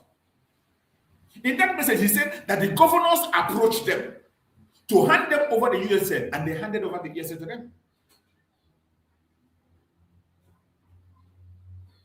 Which ESN is now not longer talking about? Is it the ESN that have their camp at the back of police station? Is it the same ESN that Lon Neka will be calling people to raise funds to support? And in Nigeria, a proscribed group, ESN that you know that is one of the major reasons Mazi Nnamdi Kanu was kidnapped, you are calling for their funding, and Nigerian government is not arresting you. Nobody is calling you out. Nobody is talking to you. You say it freely. You come and you sit down, you make a program. I say support ESN. Let all the Igbos support ESN. ESN is the right place to go. Let all Igbos support the DOS. They are the right place to go. And nobody is arresting you. And you say that woman is Jenny. Only an idiot can fall into whatever lie she's preaching. The only program that and mission she has is to make sure that the Biafran people remove their attention from Mazi Nnamdi Kanu. This is the reason Mazi Nnamdi Kanu was kidnapped. Mazi Nnamdi Kanu is the face of the struggle. Mazi Nnamdi Kanu is the face of the restoration of Biafra. That is why he was kidnapped, to remove him. And when they remove him, Mazi Simon Ekpa came in place to replace and also make sure that the image of Mazi Nnamdi Kanu never disappeared. When Mazi Simon Ekpa was here, he was the one trending everywhere on Twitter, on social media. And whenever he trended, Mazi Nnamdi Kanu followed him. You can't talk about Mazi Simon Ekpa without remembering Mazi Nnamdi Kanu. That was how he was able to hold the whole world ransom. They could not be able to sweep the case of Mazi Nnamdi Kanu under the cover. Mazi Simon Ekpa, for the 4 years he was in charge, they could not be able to remove Mazi Nnamdi Kanu in the picture. That mission failed. They couldn't remove him. But today, after they did their mago and they conspired with Finland, and out of the abuse of his rights, without admitting any single information he has brought. So many evidence we have against the Nigerian government, numerous evidence. The prosecutor refused to admit them, and they convicted Mazi Simon Ekpa. And today, we are waiting for the appeal on the 5th of August.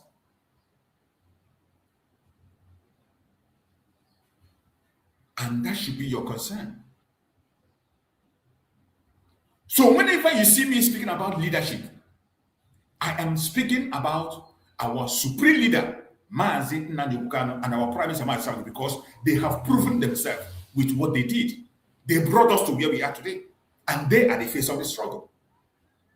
And that is why I say their release, the release of Mazi Nnamdi Kanu and Mazi Nnamdi will unify every one of us, regardless the group where you belong, regardless what your opinion is, regardless your ideology. The release of Mazi Nnamdi Kanu and Mazi Nnamdi is the only thing that can unify us today. You can have other belief within yourself. If you disagree with me, you have the right to disagree. And if you have a point, you have the right to come out and make your own point and let's know. You have the right to come out and make your own point. Whatever your own point is your own personal opinion. All you need to do is to come here, prove yourself right. It's not to insult. Don't insult anybody. I don't insult people. And I wouldn't tolerate anybody insulting me. But if you disagree with me, you have the right to disagree and give points why you disagree. It is not just disagreeing. You disagree intellectually and give your points. By the time you're giving your points, other people are learning. Even myself, I will go back and listen to it again. Maybe at the end of the day, I might be convinced with what you're saying. And you will equally listen. Maybe you'll be convinced with what I say. So for me, I believe that the release of Mazi Nnamdi Kanu and Mazi Simon Ekpa will bring back the unity we have lost. The release of Mazi Nnamdi Kanu and Mazi Simon Ekpa will bring the recognition we are seeking for. The release of Mazi Nnamdi Kanu will bring the full actualization of Biafra. So, wherever you are, your main mission and your question to your group should be, what are they doing? Ask your group, wherever you ask them, what are they doing to see that Mazi Nnamdi Kanu and Mazi Simon Ekpa is adequately represented? That is the question. Ask them, what are you doing? Anybody. I'm not against your group. I have said it time and time again. I don't know how to say it. You are free and entitled to be in any group you want to be. I am not here preaching group. I'm not here preaching any section. I'm not here preaching a person. All I preach is Biafra. That is what I do. I know what I believe. I know what I have seen. I didn't come to broadcast because somebody told me to, or because somebody pushed me to. No. It is a decision I made by myself. From 2015, when Mazi Nnamdi Kanu was arrested, that was when I made up my mind to join the media on my own as an independent broadcaster. While Mazi Nnamdi Kanu was outside, I was still broadcasting on my own. I don't reach out to anybody. The information of Biafra are there in the public. Unless sometimes we decide to lie to ourselves. We want to create an image to make ourselves look more responsible than others. No.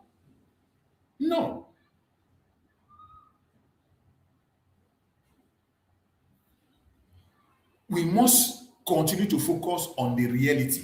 If we focus on the reality on the ground, these people today that are attacking Mazi Nnamdi Kanu and Mazi Simon Ekpa will not succeed. That should be your concern. There are people that are contracted. People have been contracted. Their mission is to destroy the reputation of Mazi Nnamdi Kanu and Mazi Simon Ekpa.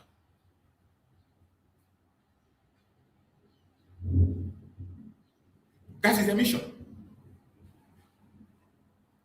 There are people that are contracted. Their only mission is to destroy the reputation of Mazi Nnamdi Kanu and Mazi Simon Ekpa. And the person that is leading that mission is Lolo Nneka Chimezie. She doesn't even deserve to. I don't know why I keep on adding that Lolo. I don't know why I keep on adding that Lolo. She is not even a Lolo. She's Nneka Chimezie. It is Nneka Chimezie.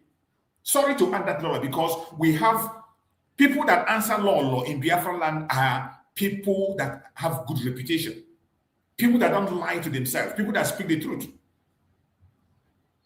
I don't know why I keep on using that evil, I don't know the evil that brings up that title that she doesn't deserve. Today, Nneka Chimezie is the one that is in the front line that have been paid. Look at the way she started. When she started, she was saying that Nigerian government are the one who are creating insecurity in Biafra land, killing Biafra, which is the truth. She was revealing how Biafran people have been murdered by Nigerian government. I even played her video and I loved her then. But today, go and see what he's saying today. She is now saying the same thing Sultan of Sokoto is saying. That's what she said today. She is now joining Gumi, Sheikh Gumi. That is the same thing she's saying. That it is we that are killing ourselves. The message that she never preached before. She has gradually entered into her main mission. And why are you still confused and asking where they come from? It is very clear. It is very clear. Exactly my brother Kochux. Exactly my brother Kochux. Ozo and Lolo are very sacred names. You don't just put Ozo to your title or Lolo to your title. You don't just put it. These are people that are known to be truthful. They are saints. If there are saints on the planet Earth, in those days, these are people that are known to be saints. That whenever there is confusion, when they say a word, nobody argues it. When an Ozo or a Lolo says something, you don't argue it. But what do we see today? That is why when I see people, they will tell you, they say, let us go back to Menala. Let us go to Menala. The Janjaweed have hijacked everything, including the Omenala itself. The Janjaweed have polluted everywhere, including the Omenala. There is nowhere to, where you want to go back to. For where? They have polluted everything, right, left, and center. Anywhere you want to go, they are there. It is so sad and painful. It is so sad and a very disgraceful thing.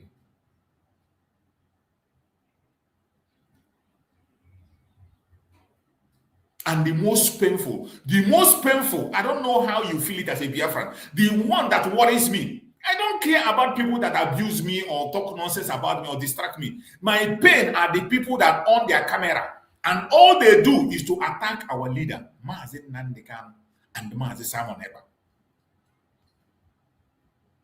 If you attack Mazi Simon Ekpa and you praise Mazi Nnamdi Kanu, you are still part of the contract. You are still working part. You see those ones who have repented. You see them.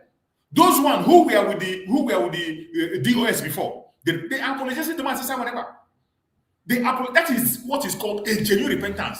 They have now realized that Mazi Simon Ekpa actually was on the path of the truth. Has always been on the path of the truth. Has always been on the foundation led by Mazi Nnamdi Kanu. And they apologize. But if you see anybody today that still come to pretend, oh, I love Mazi Nnamdi Kanu, when you talk about Mazi, they say, forget about Mazi Simon. Who is Mazi Simon? They don't know him. These are the people working with this law on neck. Just like this Department of Saboteur. You see the DOS, even when they are dragging Mazi Nnamdi Kanu to the mud, they still come and say, oh, their leader. They still put him as their leader. Even when they are supporting everything against him. The only mission they have, destroy the image of Mazi Nnamdi Kanu. Make people know that he's incapable. That is why they brought his wife. Lord Neka brought the ex-wife of Mazi Nnamdi Kanu. And when we say ex-wife, that is what she is. As far as Biafrans are concerned, genuine Biafrans are concerned. Because if she's not, our supreme leader Mazi Nnamdi Kanu is not a child. He's not insane. He can order his wife to take charge of every position. In his case, the only person that was supposed to be very close to him, to be coming out, in fact, to be giving him the right information, should be his wife. But even before Mazi Nnamdi Kanu was detained, he distanced himself. And just as we know, when you do not have the same mission and vision with Mazi Nnamdi Kanu, Mazi Nnamdi Kanu has said it so many times while he was with us. He said, I will sacrifice everything sacrificable, including my family. That is what he said. He said, I will sacrifice everything sacrificable to get Biafra, including my family. And he did. That is why he distanced himself from that woman. So how can it be that everybody that Mazi Nnamdi Kanu rejects is the person you will go to for interview? Everybody that Mazi Nnamdi Kanu rejects is the person you accept. And still yet, you want to fix yourself in position as somebody who's connected to Mazi Nnamdi Kanu. Even the blind can see it clearly. Can see it clearly. Because if you were truly, there is no way, how can you imagine? Has no way a family of your husband, with all your education and knowledge that you claim, will push you away from a case, an international case of your husband. Okay, let's assume they prevented you from acting in Nigeria. In United States, in the UK where you are, how many times have you granted interview to the BBC? How many times have you gone to stations to handle a talk on the case of your wife or your husband? How many times have you pushed the case of your husband forward?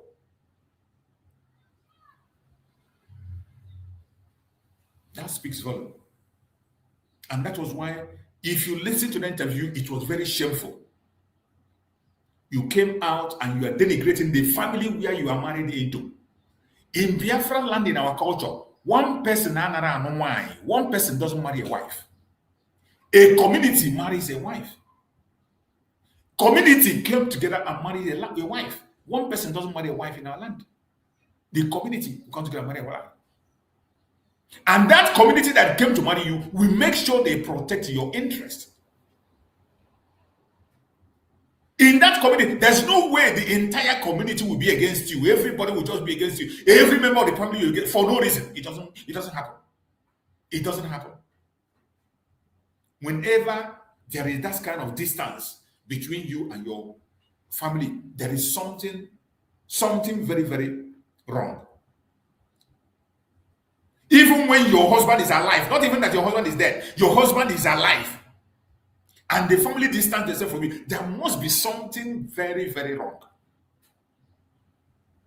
There must be something wrong. And today, all you do is to connect with everybody that is close to the enemies. Mazi Nnamdi Kanu.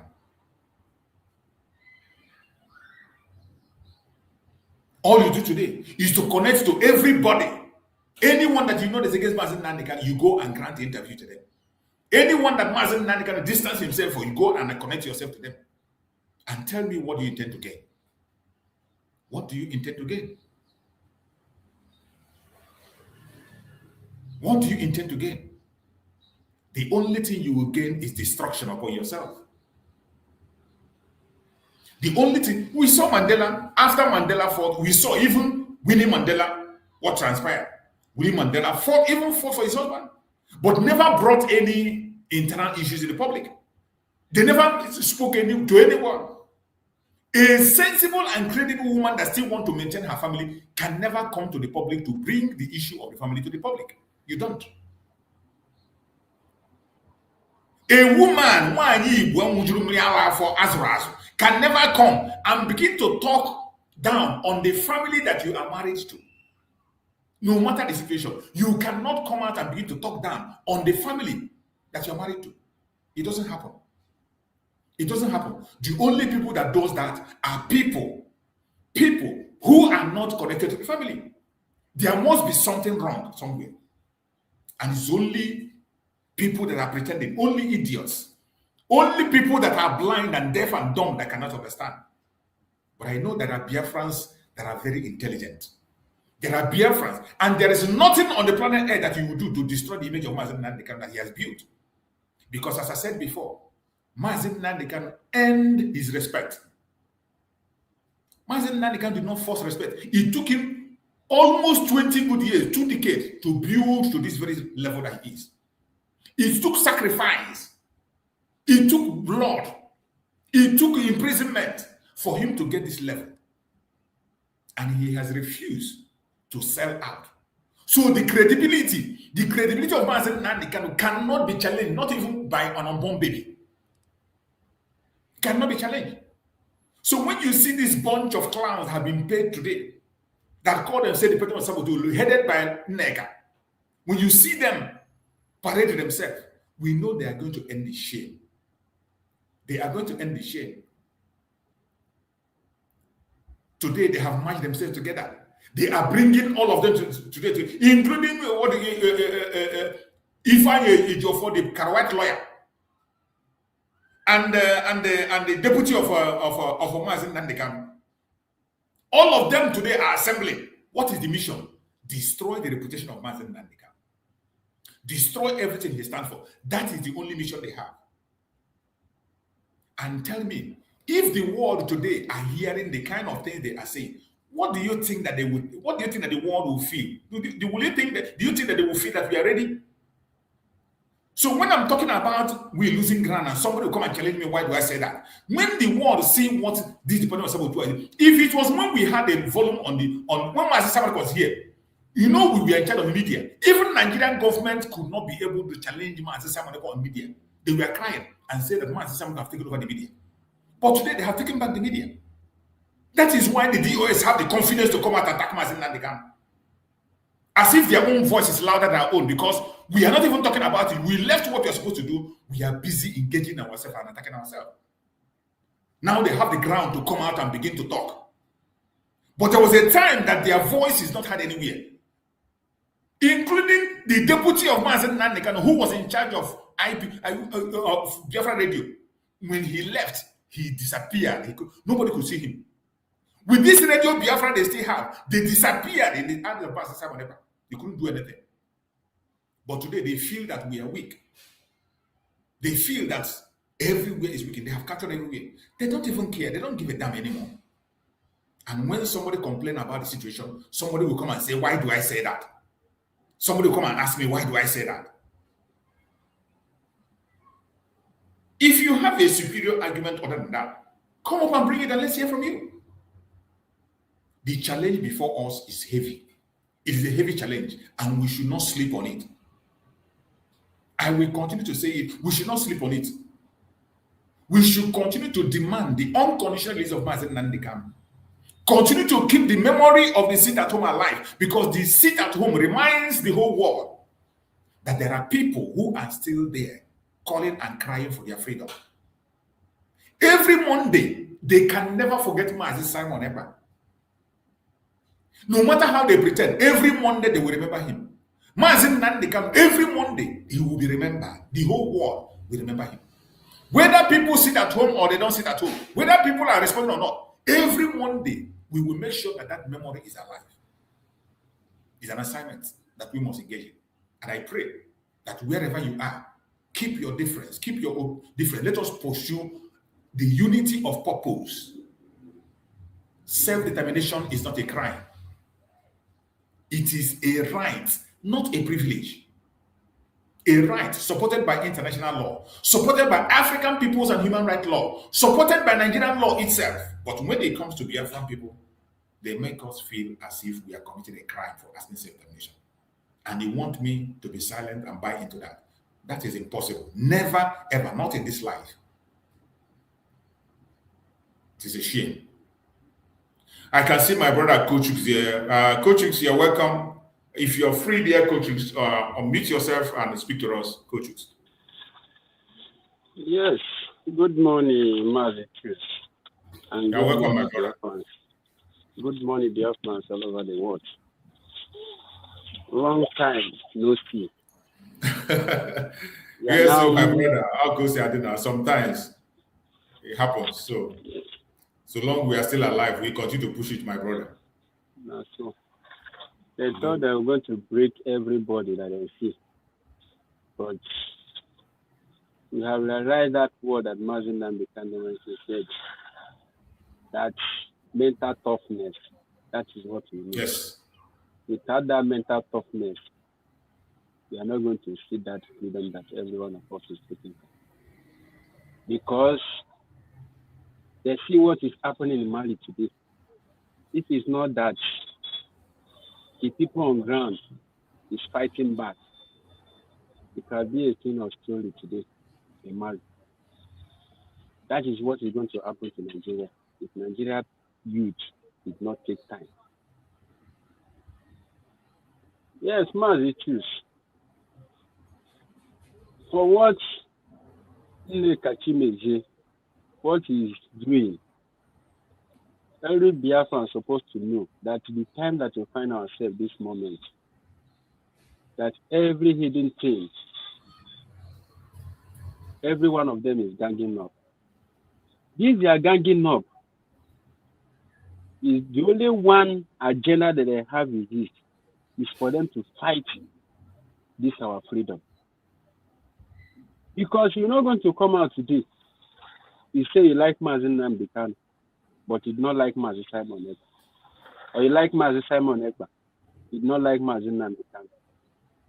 Just like one of our brother last, I think that should be yesterday. Then just within this week in short, this week that just passed, he was saying that what is happening when Mazi Simon Ekpa is with us here is worse than what is happening in this present time. I hear this word come out of this man's mouth. I shake my head. Oh God. Does it mean when Mazi Simon Ekpa is here with us, that even him is praising Mazi Simon Ekpa? What changed? And so many of them like that. What changed? Does it mean the Nigerian government have backed every one of you up that make all of you saying all sorts of nonsense in this critical time?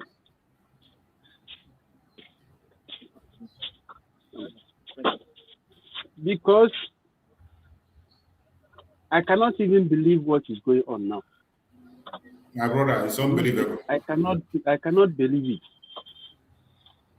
Because only I know is that she's no quite no, I want to into one story. Because there's even us Yeah, you go do these 2 months in Obo Nekachimezi. You cannot name interview to anybody of whom do close.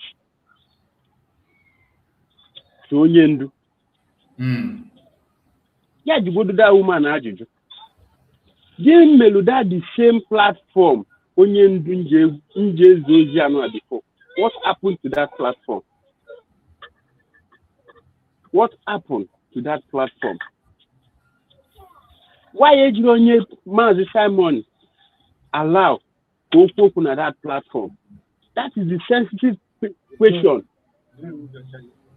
That is the sensitive question of what you do this woman.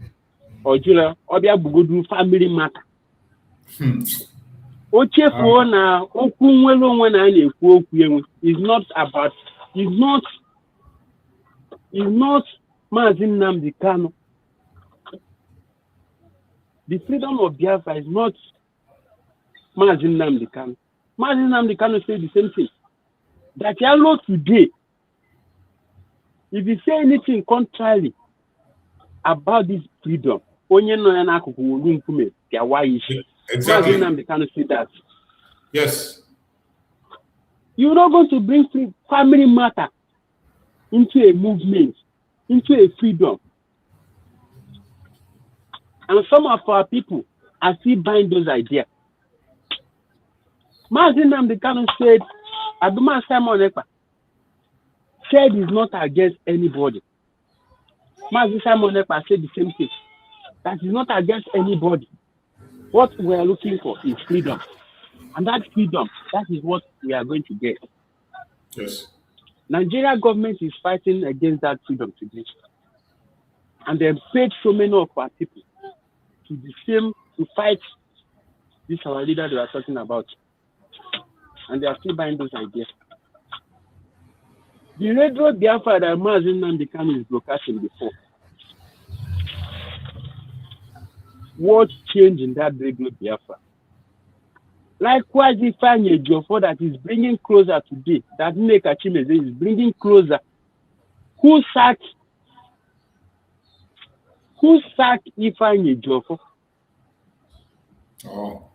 Why does Mazi Nnamdi Kanu sack Ifeanyi Jofo? Why does Mazi Nnamdi Kanu expel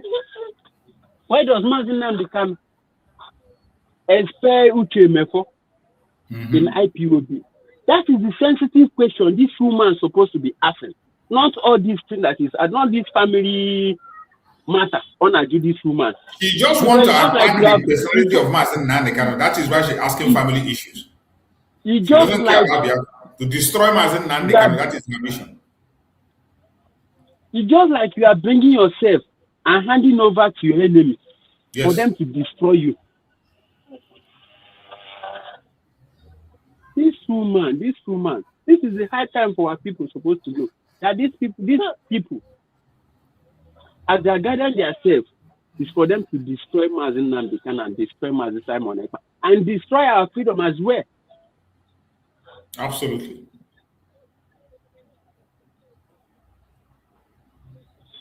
You always to say, define this freedom, define it. You are going to know the people. You are going to know the people or the group that is fighting this freedom. It's not until somebody tells you that follow this group. This is necessary. This is the good. This is the good channel. Or follow this one. This is one that is doing the right thing. Define Biafra, and you are going to know where to follow. You are no longer a child. What does every one of us went to Finland? What we went to Finland for? Is for us to redeclare Biafra. And today, some of our people are Mazi Nnamdi Kanu no nimenga. Chefo na Mazi Simon Ekpa no nimenga.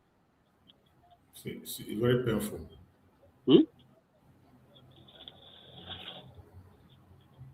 And Nigeria is burning now. This is the only time that we have to push this freedom ahead. This is the time. And some of our people are still here, fighting for what is not necessary. Thank you, Mazi. Let me stop here for now. Thank you. Thank you so much, my brother. I appreciate you for that wonderful contribution. I appreciate you so much. So, my fellow Biafrans, as I was saying, we must desist from certain things. There are certain things we do that is not acceptable. One of those things that is unacceptable is when somebody will on a camera and you'll be calling your fellow Biafran a terrorist. It is evil. I don't accept that, and I would never, ever support any Biafra calling a fellow Biafra a terrorist. You don't have to. You don't have to. What are you telling the world? When you on your camera, I don't care whether you agree with the person or not, whether you are in the same group or not, whether you believe in the person or not, don't call your fellow Biafran a terrorist. Because once you call your fellow Biafran a terrorist, you are telling the world that you yourself have a potential to be a terrorist. That is why, for example, in Biafra land, let's say in Igbo land that I know, that is where I come from, in Igbo land, when you want to marry, you will ask questions. You go and ask questions. When you want to marry, you will go and ask questions. The questions you ask from the family is about the character of the people of the family, how the parents behave, how the father behave, how the children behave. Do they have a criminal in that family? Do they have a mad person in that family? Do they have a drunkard in that family? Do they have an imbecile in that family? These questions are very, very important for the person that is going to marry into that family to prepare himself on what he is going to meet. You are asking this question not because the person you want to marry, you don't know him. Maybe the man you want to marry or the woman you want to marry, you must have courted yourself for more than 3, 4, 5 years. And you, between two of you, you know yourself very well. It is not about two of you. But because of the family that the person comes from, you have to ask some important question for you to know how to prepare what you're going into. Because even in the process of that courtship, there are certain things you cannot know until when you marry. There are certain information you cannot find out. People can hide certain things until when you marry them. Then you begin to see the attitude of the man, the attitude of the woman. The only way you can be able to know what to expect or what you can see is from their relatives, from their family attitude, informations. So that you will prepare yourself with the love you have for the person, you can still continue with that love. But you prepare yourself and know when such a thing is coming, you know how to block it and you know how to endure on it. So I am giving this example to tell you that when you come out and you call your fellow Biafran a terrorist, you are only telling the world that you have the potential of being a terrorist. Even you yourself that is speaking, you are telling the world that you have a potential of being a terrorist. Because a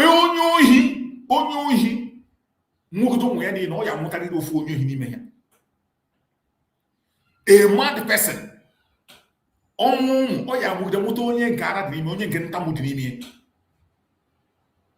so that is the essence of making this inquiry. So, but when you come to public now, you tell the world that your brother is a terrorist.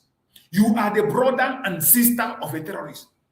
You tell the world that your sister is a terrorist. Your brother is a terrorist. You are equally telling the world that you have the potential of being a terrorist.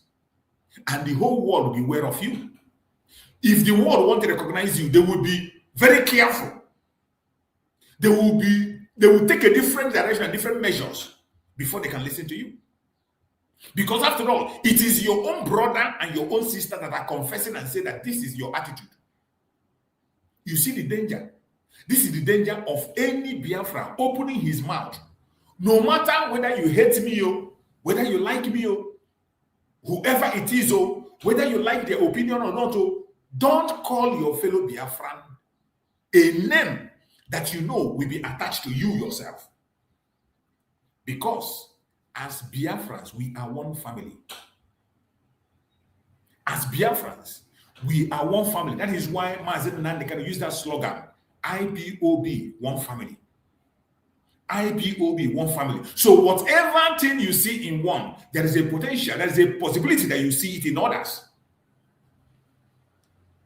Whatever sin you see in one, there is a possibility you will see it in others. Whether positive or negative, there is a possibility you're going to see it in others. So that is the danger of trying to attribute something that is negative to yourself, thinking that maybe you are talking down on one person, we are talking down on another person. No, we must be very careful the language we use for ourselves. We can disagree. There is no problem. We can disagree. There is no law that says that every one of us must have one opinion. It is a lie. It is not going to happen. Anybody that is telling you that is deceiving you. There is no way in this planet Earth we will have the same opinion and the same mindset and the same thought or be in the same group. It will not happen. Even families find it difficult to be in the same group. Even families, you will see families that the wife and the husband are in different parties. The wife and the husband are in different parties. Ejima twins are in different parties with different opinions. They don't agree. So how much more people from different houses, from different belly, from different creations? And you think that there's no way it's going to be possible. But the only thing that is going to unite us is that quest. We have one central enemy, the Janjaweed. The very construct of British that was put in place. The common enemy that every one of us have is Nigeria. And this enemy is not just the enemy of Biafra, it is the enemy of every indigenous person in that contraption called Nigeria. That name Nigeria is the central enemy of the north, the southwest, the southeast, and the middle belt. And anybody that doesn't recognize this enemy, it will take you a long time to survive. You see what is happening today? The project you see that the Fulanis are carrying out, you think is a project of, it is not the Fulani project. This is the original project of their so-called One Nigeria. The contract that was signed when Nigeria was handed over to Fulani, that is what they are trying to activate. So anytime you attach yourself to Nigeria, you are inviting insecurity, you are inviting terrorism, you are inviting marginalization, you are inviting trouble to yourself. That is why, seeing the reality of the day, we focus on the peaceful disintegration of Nigeria so that every region can go back their separate ways. Create country along value system. That does not mean war. That does not mean hatred. We can still intermarry. We can still do businesses together if we choose to. We can still intermarry if we choose to. We can still live wherever we want to live if we choose to. But let there be boundaries along value system. That is the only thing we're asking for. And this is the only ultimate solution that will bring eternal peace in that region. It has been tested and it worked. In Europe, in Asia, in America, it has been tested. Why is it that nobody wants to talk about this in that Nigeria? Why is it that this very solution is in the front line? Nobody wants to talk about it. You talk about it, they tag you a terrorist and give you life sentence. You talk about it, they tell you a terrorist and give you 6 years. You talk about it, they give you one name or the other. You talk about it, they turn your people against you to blackmail you and call you names. But will that make us to stop talking? Never, ever. Will we even continue to talk more? We will speak more than we have ever done before. So wherever you are and you're watching this program, I urge you in the name of Chukwu Okike Abiyama to stand up for what is right. Do not allow yourself to be deceived. Do not allow yourself to be dragged into the mud. Do not allow anyone to distract you. We have a mission, more especially to protect the image of our leaders, Mazi Nnamdi Kanu and Mazi Simon Ekpa, who are the frontliners, the image of the struggle that we know today. We must defend and protect it. That is why I say that the major and the ultimate and sincere project before us today is the freedom of Mazi Nnamdi Kanu and the freedom of Mazi Simon Ekpa, because their freedom will guarantee our unity. It will unify us. Their freedom will guarantee recognition. The world will know and hear of us through their release. And the restoration of Biafra will be undoubtedly on speed with their release. So, as both of them approach their court, we know in the case of Mazi Nnamdi Kanu, he has more than enough lawyers to represent him. Senior advocates, international and local, he has them. Many organizations are already speaking up for Mazi Nnamdi Kanu. You saw Mazi Nnamdi Kanu case mentioned a few years ago in Washington, D.C. Many organizations. But the case of Mazi Simon Ekpa, those of us that believe in him, the hardcore believers of Mazi Simon Ekpa, we need to make sure that he is properly represented on the 5th of August. And one of the ways to do it is to make sure that an international lawyer that will protect his rights is there. Because Finland denied him his right in the lower court. The evidence against Nigeria were not admitted in the court. The reason that evidence wasn't admitted by the prosecutor is because there was no proper defense for Mazi Simon Ekpa. That is why his right was denied. His right was denied. So we have to make sure his right is protected. This time, many people are already protected. Many people are preparing. I played the video of Mazanga, where he said, on his own, nobody is paying him. He has taken it upon himself to challenge on that day the continued detention of Mazi Simon Ekpa and that very sentence of Mazi Simon Ekpa. He said that he and his group are making sure that they're going to make a move to ask Finland, where did they get the evidence they used to convict Mazi Simon Ekpa? Is it from a terrorist government run by the terrorists? A government that recruits Boko Haram into their military? A government that their national security advisor has been indicted? A government that the Minister of Defense has been indicted in terrorism? A government that their vice president is one of those that formed the Boko Haram we're talking about? A government that's being run by a drug baron? Is it the government that is bringing information for them? A government that continues today to bribe, to end the truth, to hide the truth of the Christian genocide that's going on? Is it the government that Finland is working on? Is it a government that today has been proscribed as a country of particular concern? Is it a government that the Canadian court have said that Nigerian government is run by group of terrorists in the name of parties? Is it the people that gave Finland information upon which they convicted Mazi Simon Ekpa? Masanga have said they are going to ask this question on that day. And I am urging every group, whichever group you belong, ask your own group, what are they doing to see that Mazi Nnamdi Kanu, Mazi Simon Ekpa most especially, is represented appropriately on the 5th of August? Ask that question and listen to the answer they're going to give you. If they give you a satisfying answer, support it immensely.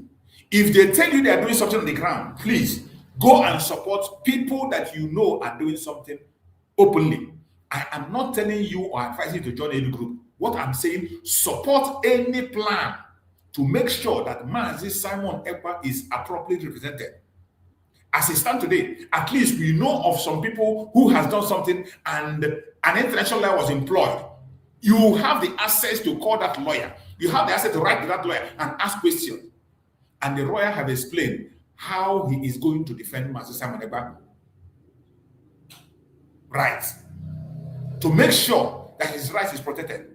Through their foreign affairs minister, he has already written, through the European Union, through the United Nations, and through the United States. When these strong organizations are focused on the case of Mazi Simon Ekpa, there is no way his rights will not be respected.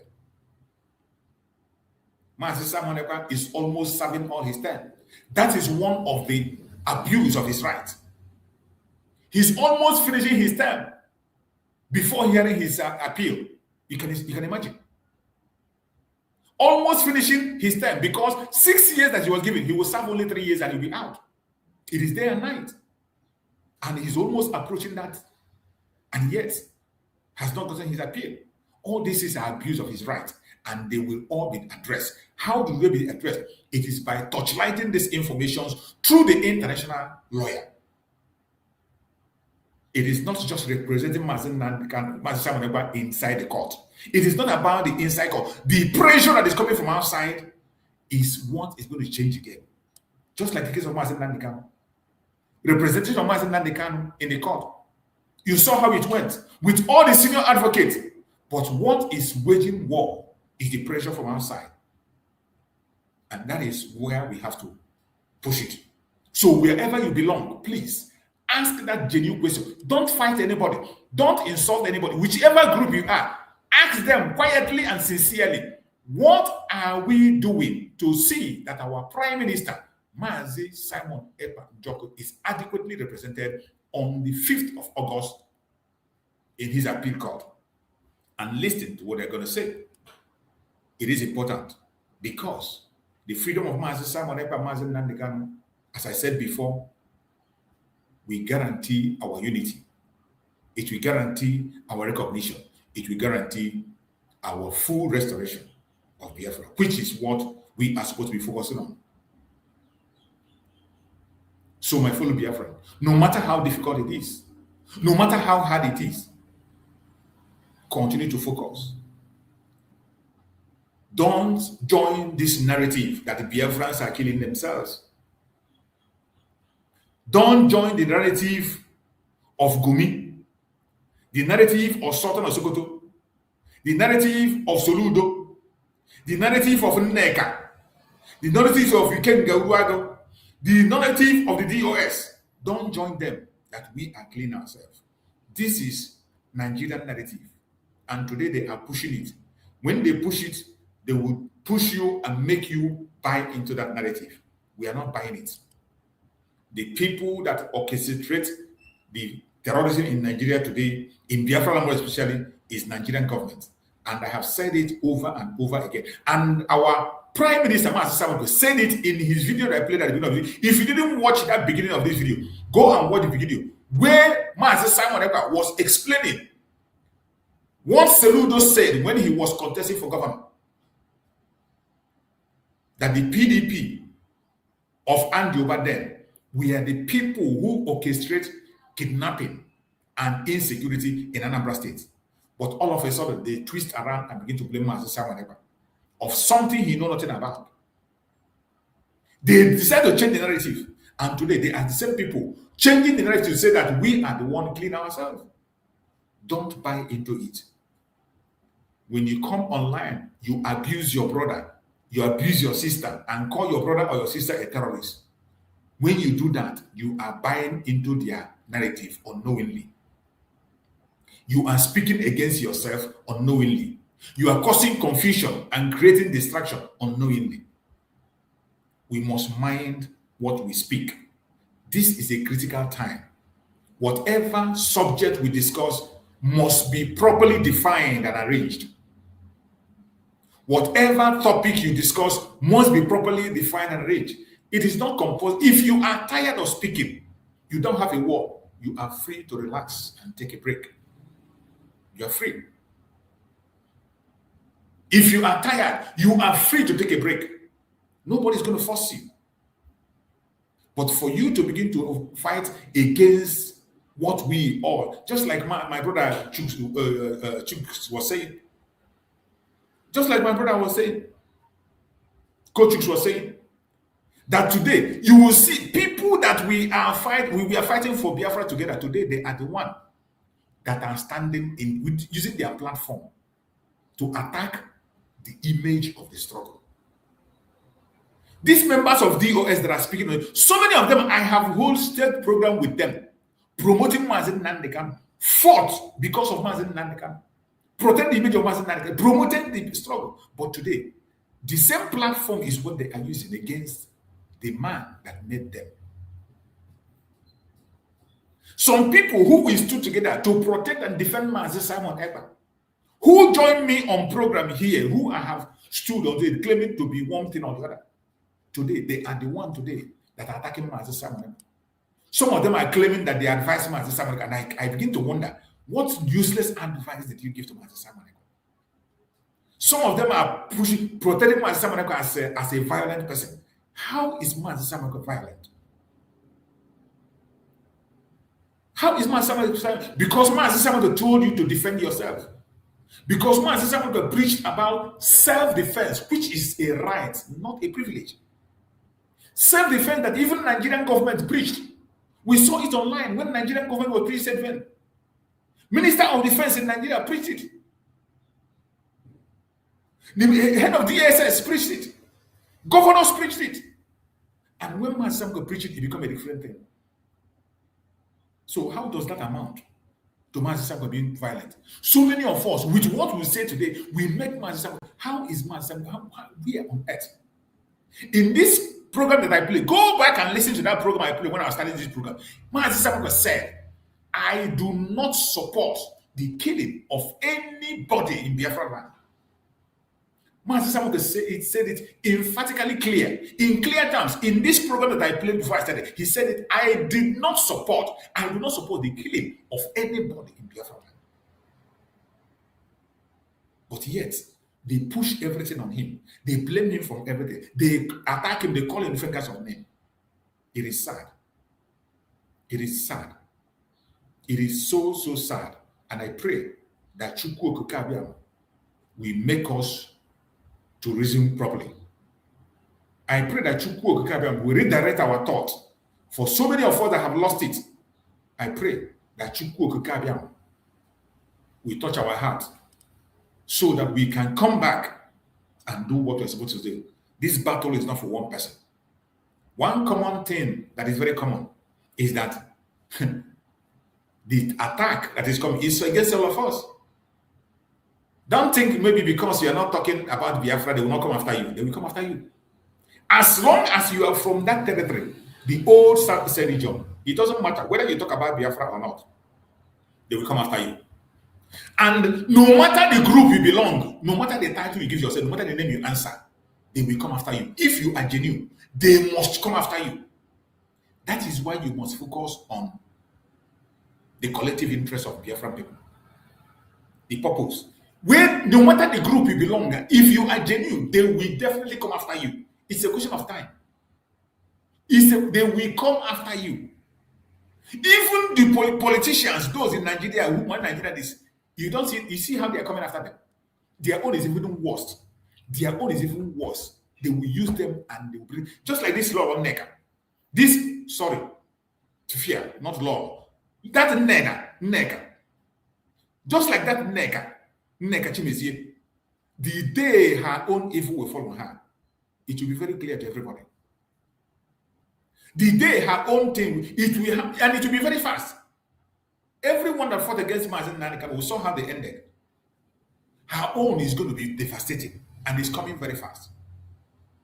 So, my fellow Biafrans, wherever you are, watch what you do, watch what you say. Be very careful. Be very careful. Be very mindful. When you are not sure about an information, please don't speak about it. Any information you are passing out, first of all, think, is it going to add? Is it going to give strength to the struggle, or is it going to weaken the struggle? Is it going to add strength to the struggle, or is it going to weaken the struggle? And when you come, the only thing you do is to discourage somebody who puts his face on the line to speak.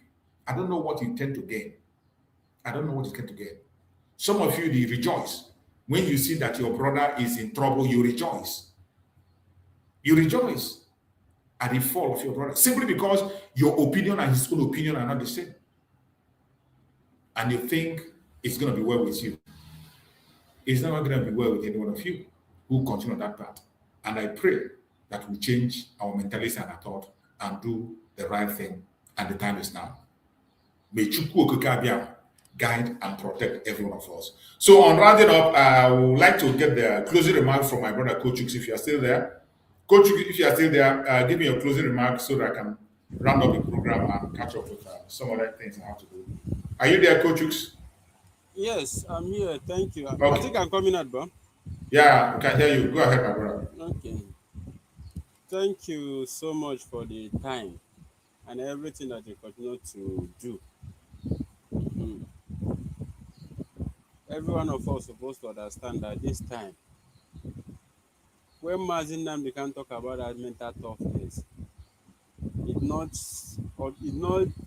or just hooked on him, because if you look around now, almost the whole prophecy of Mazi Nnamdi Kanu have even come to pass.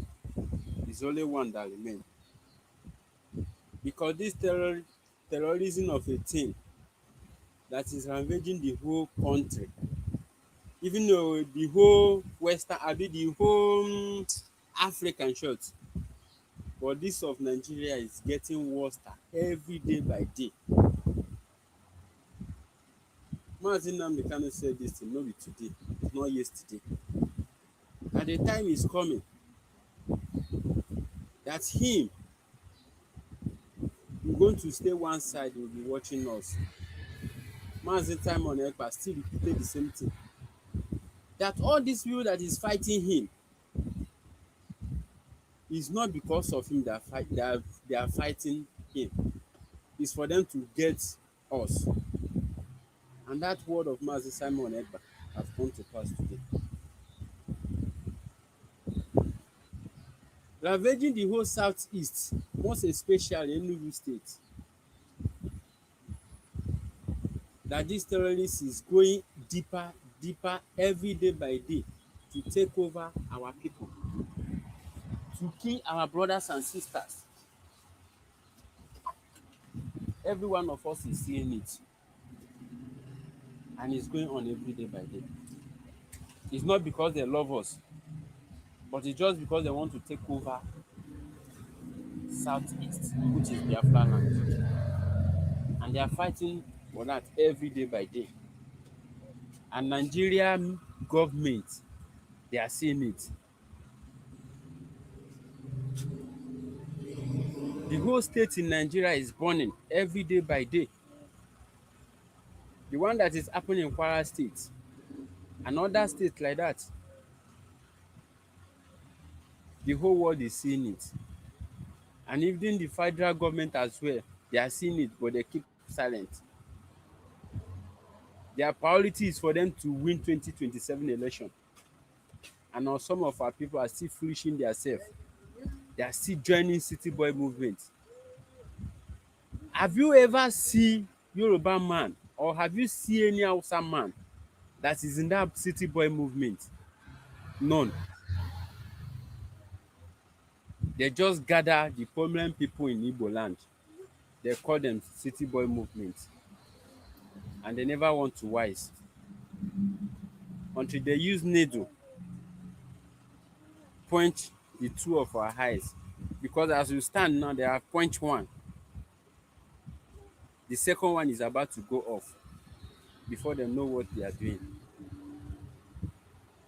When Peter Obi is campaigning for 2003 election, they are talking about Igbo president, Igbo president.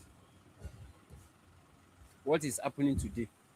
The problem of Nigeria is not changing of government. As earlier as every one of us understand the problem of Nigeria, it's going to be better for every one of us. They are fighting Igbo people, they are fighting Biafrans all around. They are fighting our businesses. South Africa is burning, Ghana is burning. Who are they chasing? Biafrans. The place that you're even talking about one Nigeria, some of our people that are still talking about one Nigeria.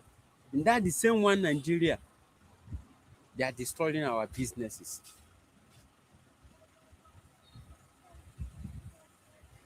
And Nigeria youth, they are busy. They are busy chasing what is not chasing them. The Biafrans as well, they are busy chasing what is not chasing them. They have forgot that Mazi Nnamdi Kanu is right there in Sokoto. Mazi Simon Ekpa is in Finland. For them taking Mazi Nnamdi Kanu to Sokoto is for them to look at what is going to be our reaction. They have seen they wanted to silence every one of us so that the movement, the freedom of Biafrans, you're going to die natural death. That is why they take Mazi Nnamdi Kanu to Sokoto. That time that Mazi Nnamdi Kanu said there is going to be a time the international media, the international world, they will be the one talking about Biafra, that nobody will want to pay them. And that time is now. And this critical time, our people is still chasing what is not chasing them. that over billions of naira that Mazi Nnamdi Kanu talk about. The Nigeria government, the Janjaweed, they are ready to buy anybody that is available. Anne Kachimezi have made herself available. They have brought him up. The DOS have made themselves available. They brought him up. This is time for every one of us, most especially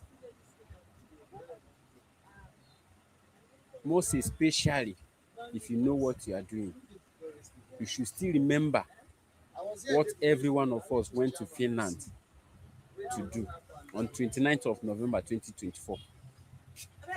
Is to declare Biafra, is to declare United States of Biafra. And some of them are still out there chasing what is not chasing them. Rise up and do the needful. Thank you, Mazi Choose. I pray that you will continue to protect your family, and protect all our leaders and every one of us that is standing on the truth. I pray that you're going to make us to meet in Biafra land. Thank you once again. Thank you so much, my beloved brother, Coach. I appreciate you so much for that wonderful message. That is a very important message on point, and that is how it's supposed to be. When you see people that are genuinely pursuing their freedom without looking left or center, you will always know. So I appreciate you, my beloved brother, Coach. Thank you so much for that very wonderful closing remark. And every other person that have joined us, I appreciate every one of you. The time have run out, and I cannot be able to continue. We will continue this program again later in the evening, and by the grace of Chukwu Kabiama, we'll come back in the evening for the evening section of the program. We continue, and I appreciate everyone that is still keeping that very legacy of Mazi Nnamdi Kanu. Keeping the memory of Sit at Home alive is very important. We must keep the memory of the Sit at Home alive, no matter how difficult it is. It is not about how many people are responding. It is not about how many people are playing their role or how many people are not responding. Do your own part. Nobody is enforcing it. Whatever conviction you have in yourself, do it. It is very important. My joy is that every Monday, Mazi Nnamdi Kanu is remembered. And Mazi Simon Ekpa is also remembered.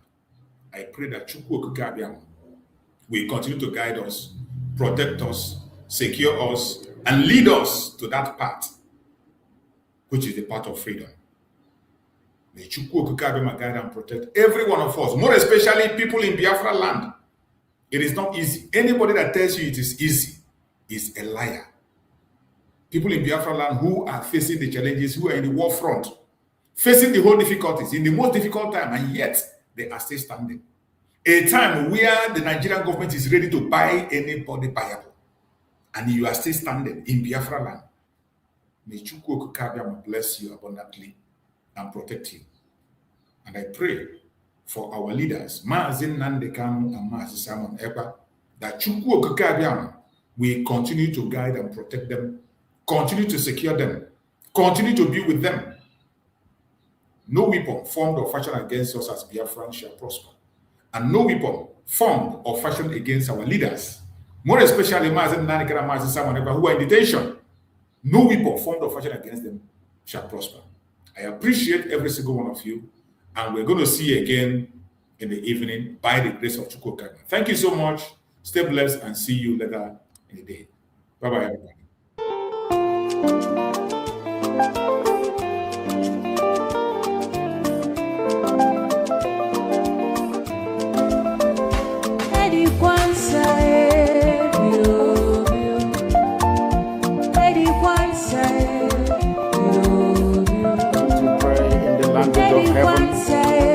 The very oldest language on the face of this very earth. Chukwu Kabiam apụghị ihe niile Chineke na-enye ndị nsọ na-efe na isi ala niile anyị na-agọzi aha nsọ ya mgbe niile. Onye anyị na-aja mma wee anyị anaghị efe arụsị, ọ bụ naanị gị onye kere ihe niile ekere eke ma ọ bụ onye kere ya. Ọ bịa mere ndị then saw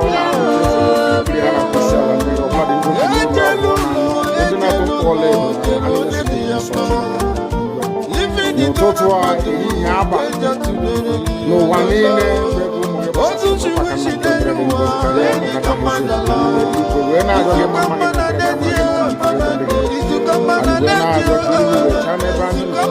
and when I is it because Kahara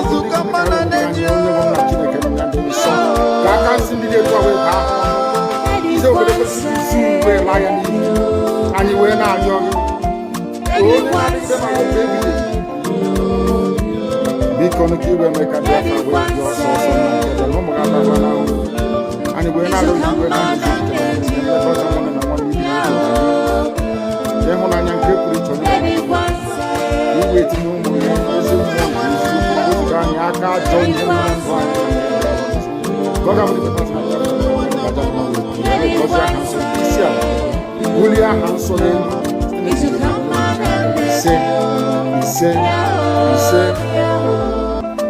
but you know what? They would like you to believe that Simon Ekpa is the cause of this. No.